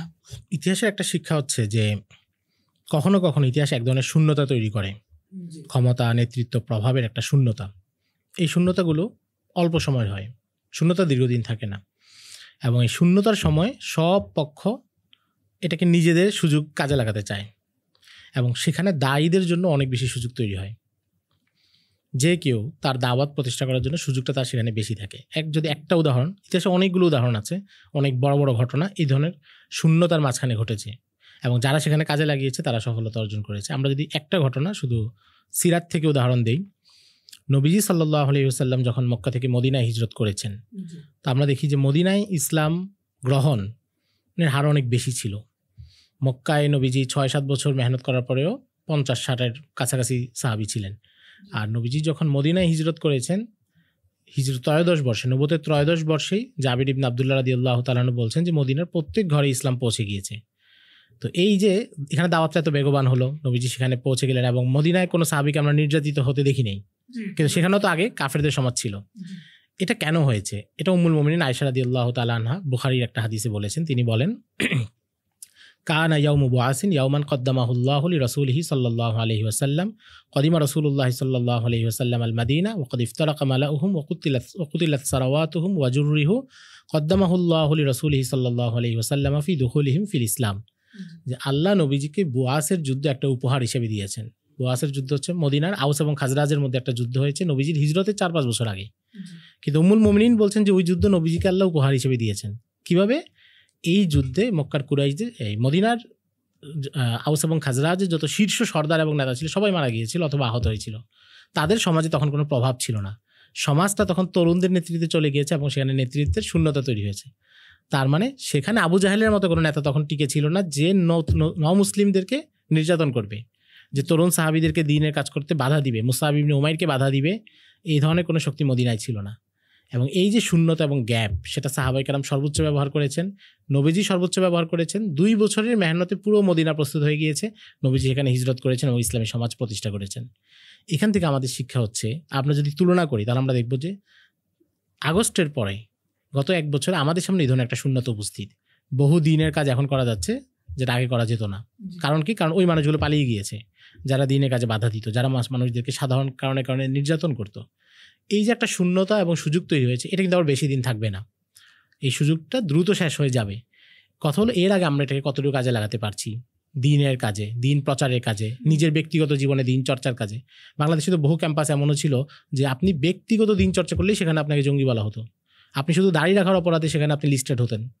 তো এই নিয়ামতটা যে আল্লাহ আমাদেরকে দিয়েছেন এটা উপলব্ধি করা এবং সেটাকে সকল দিকে কাজে লাগানো, নিজের ব্যক্তিগত দিন চর্চা সেটা উন্নতি করা, আবার সমাজে দিন প্রতিষ্ঠা করা, মানুষের কাছে দিন পৌঁছে দেওয়া, দাওয়াত পৌঁছে দেওয়া, এই ধারা 2 ধারাতে এই সুযোগটা কাজে লাগানো উচিত। এবং এটা ইতিহাসে একটা বড় শিক্ষা। সুযোগ যদি কাজে না লাগানো না যায় এবং সুযোগ যখন হাতছাড়া হয়, পরের সুযোগ আর সহজে আসে না। এবং একটা বিখ্যাত মূলনীতি আছে ইতিহাসে, সেটা হচ্ছে 1 প্রজন্ম 2 বার বিপ্লব করে না। অর্থাৎ কেউ একটা বিপ্লব করলো, সফলতা অর্জন করলো, এরপরে ধরে রাখতে পারলো না, এরপর তার পক্ষে আবার বিপ্লব করা সম্ভব না। একটা বিপ্লব হাতছাড়া হলে, যেমন হোসনি মুবারকের বিরুদ্ধে ইসলামপন্থীরা বিপ্লব করেছে কিন্তু সেটা ব্যর্থ হয়েছে মোহাম্মদ মুরসির পতনের পর। আজকে সিসি কতদিন ধরে ক্ষমতায়, তারা কিন্তু আরেকটা বিপ্লব করতে পারছে না, এবং এটা স্বাভাবিক। তো এই জায়গা থেকে আমরা আল্লাহ রাব্বুল আলামিনের কাছে দোয়া করি এবং আমরা এই চেষ্টাগুলো করি সচেতনতার সাথে, সচেতনভাবে।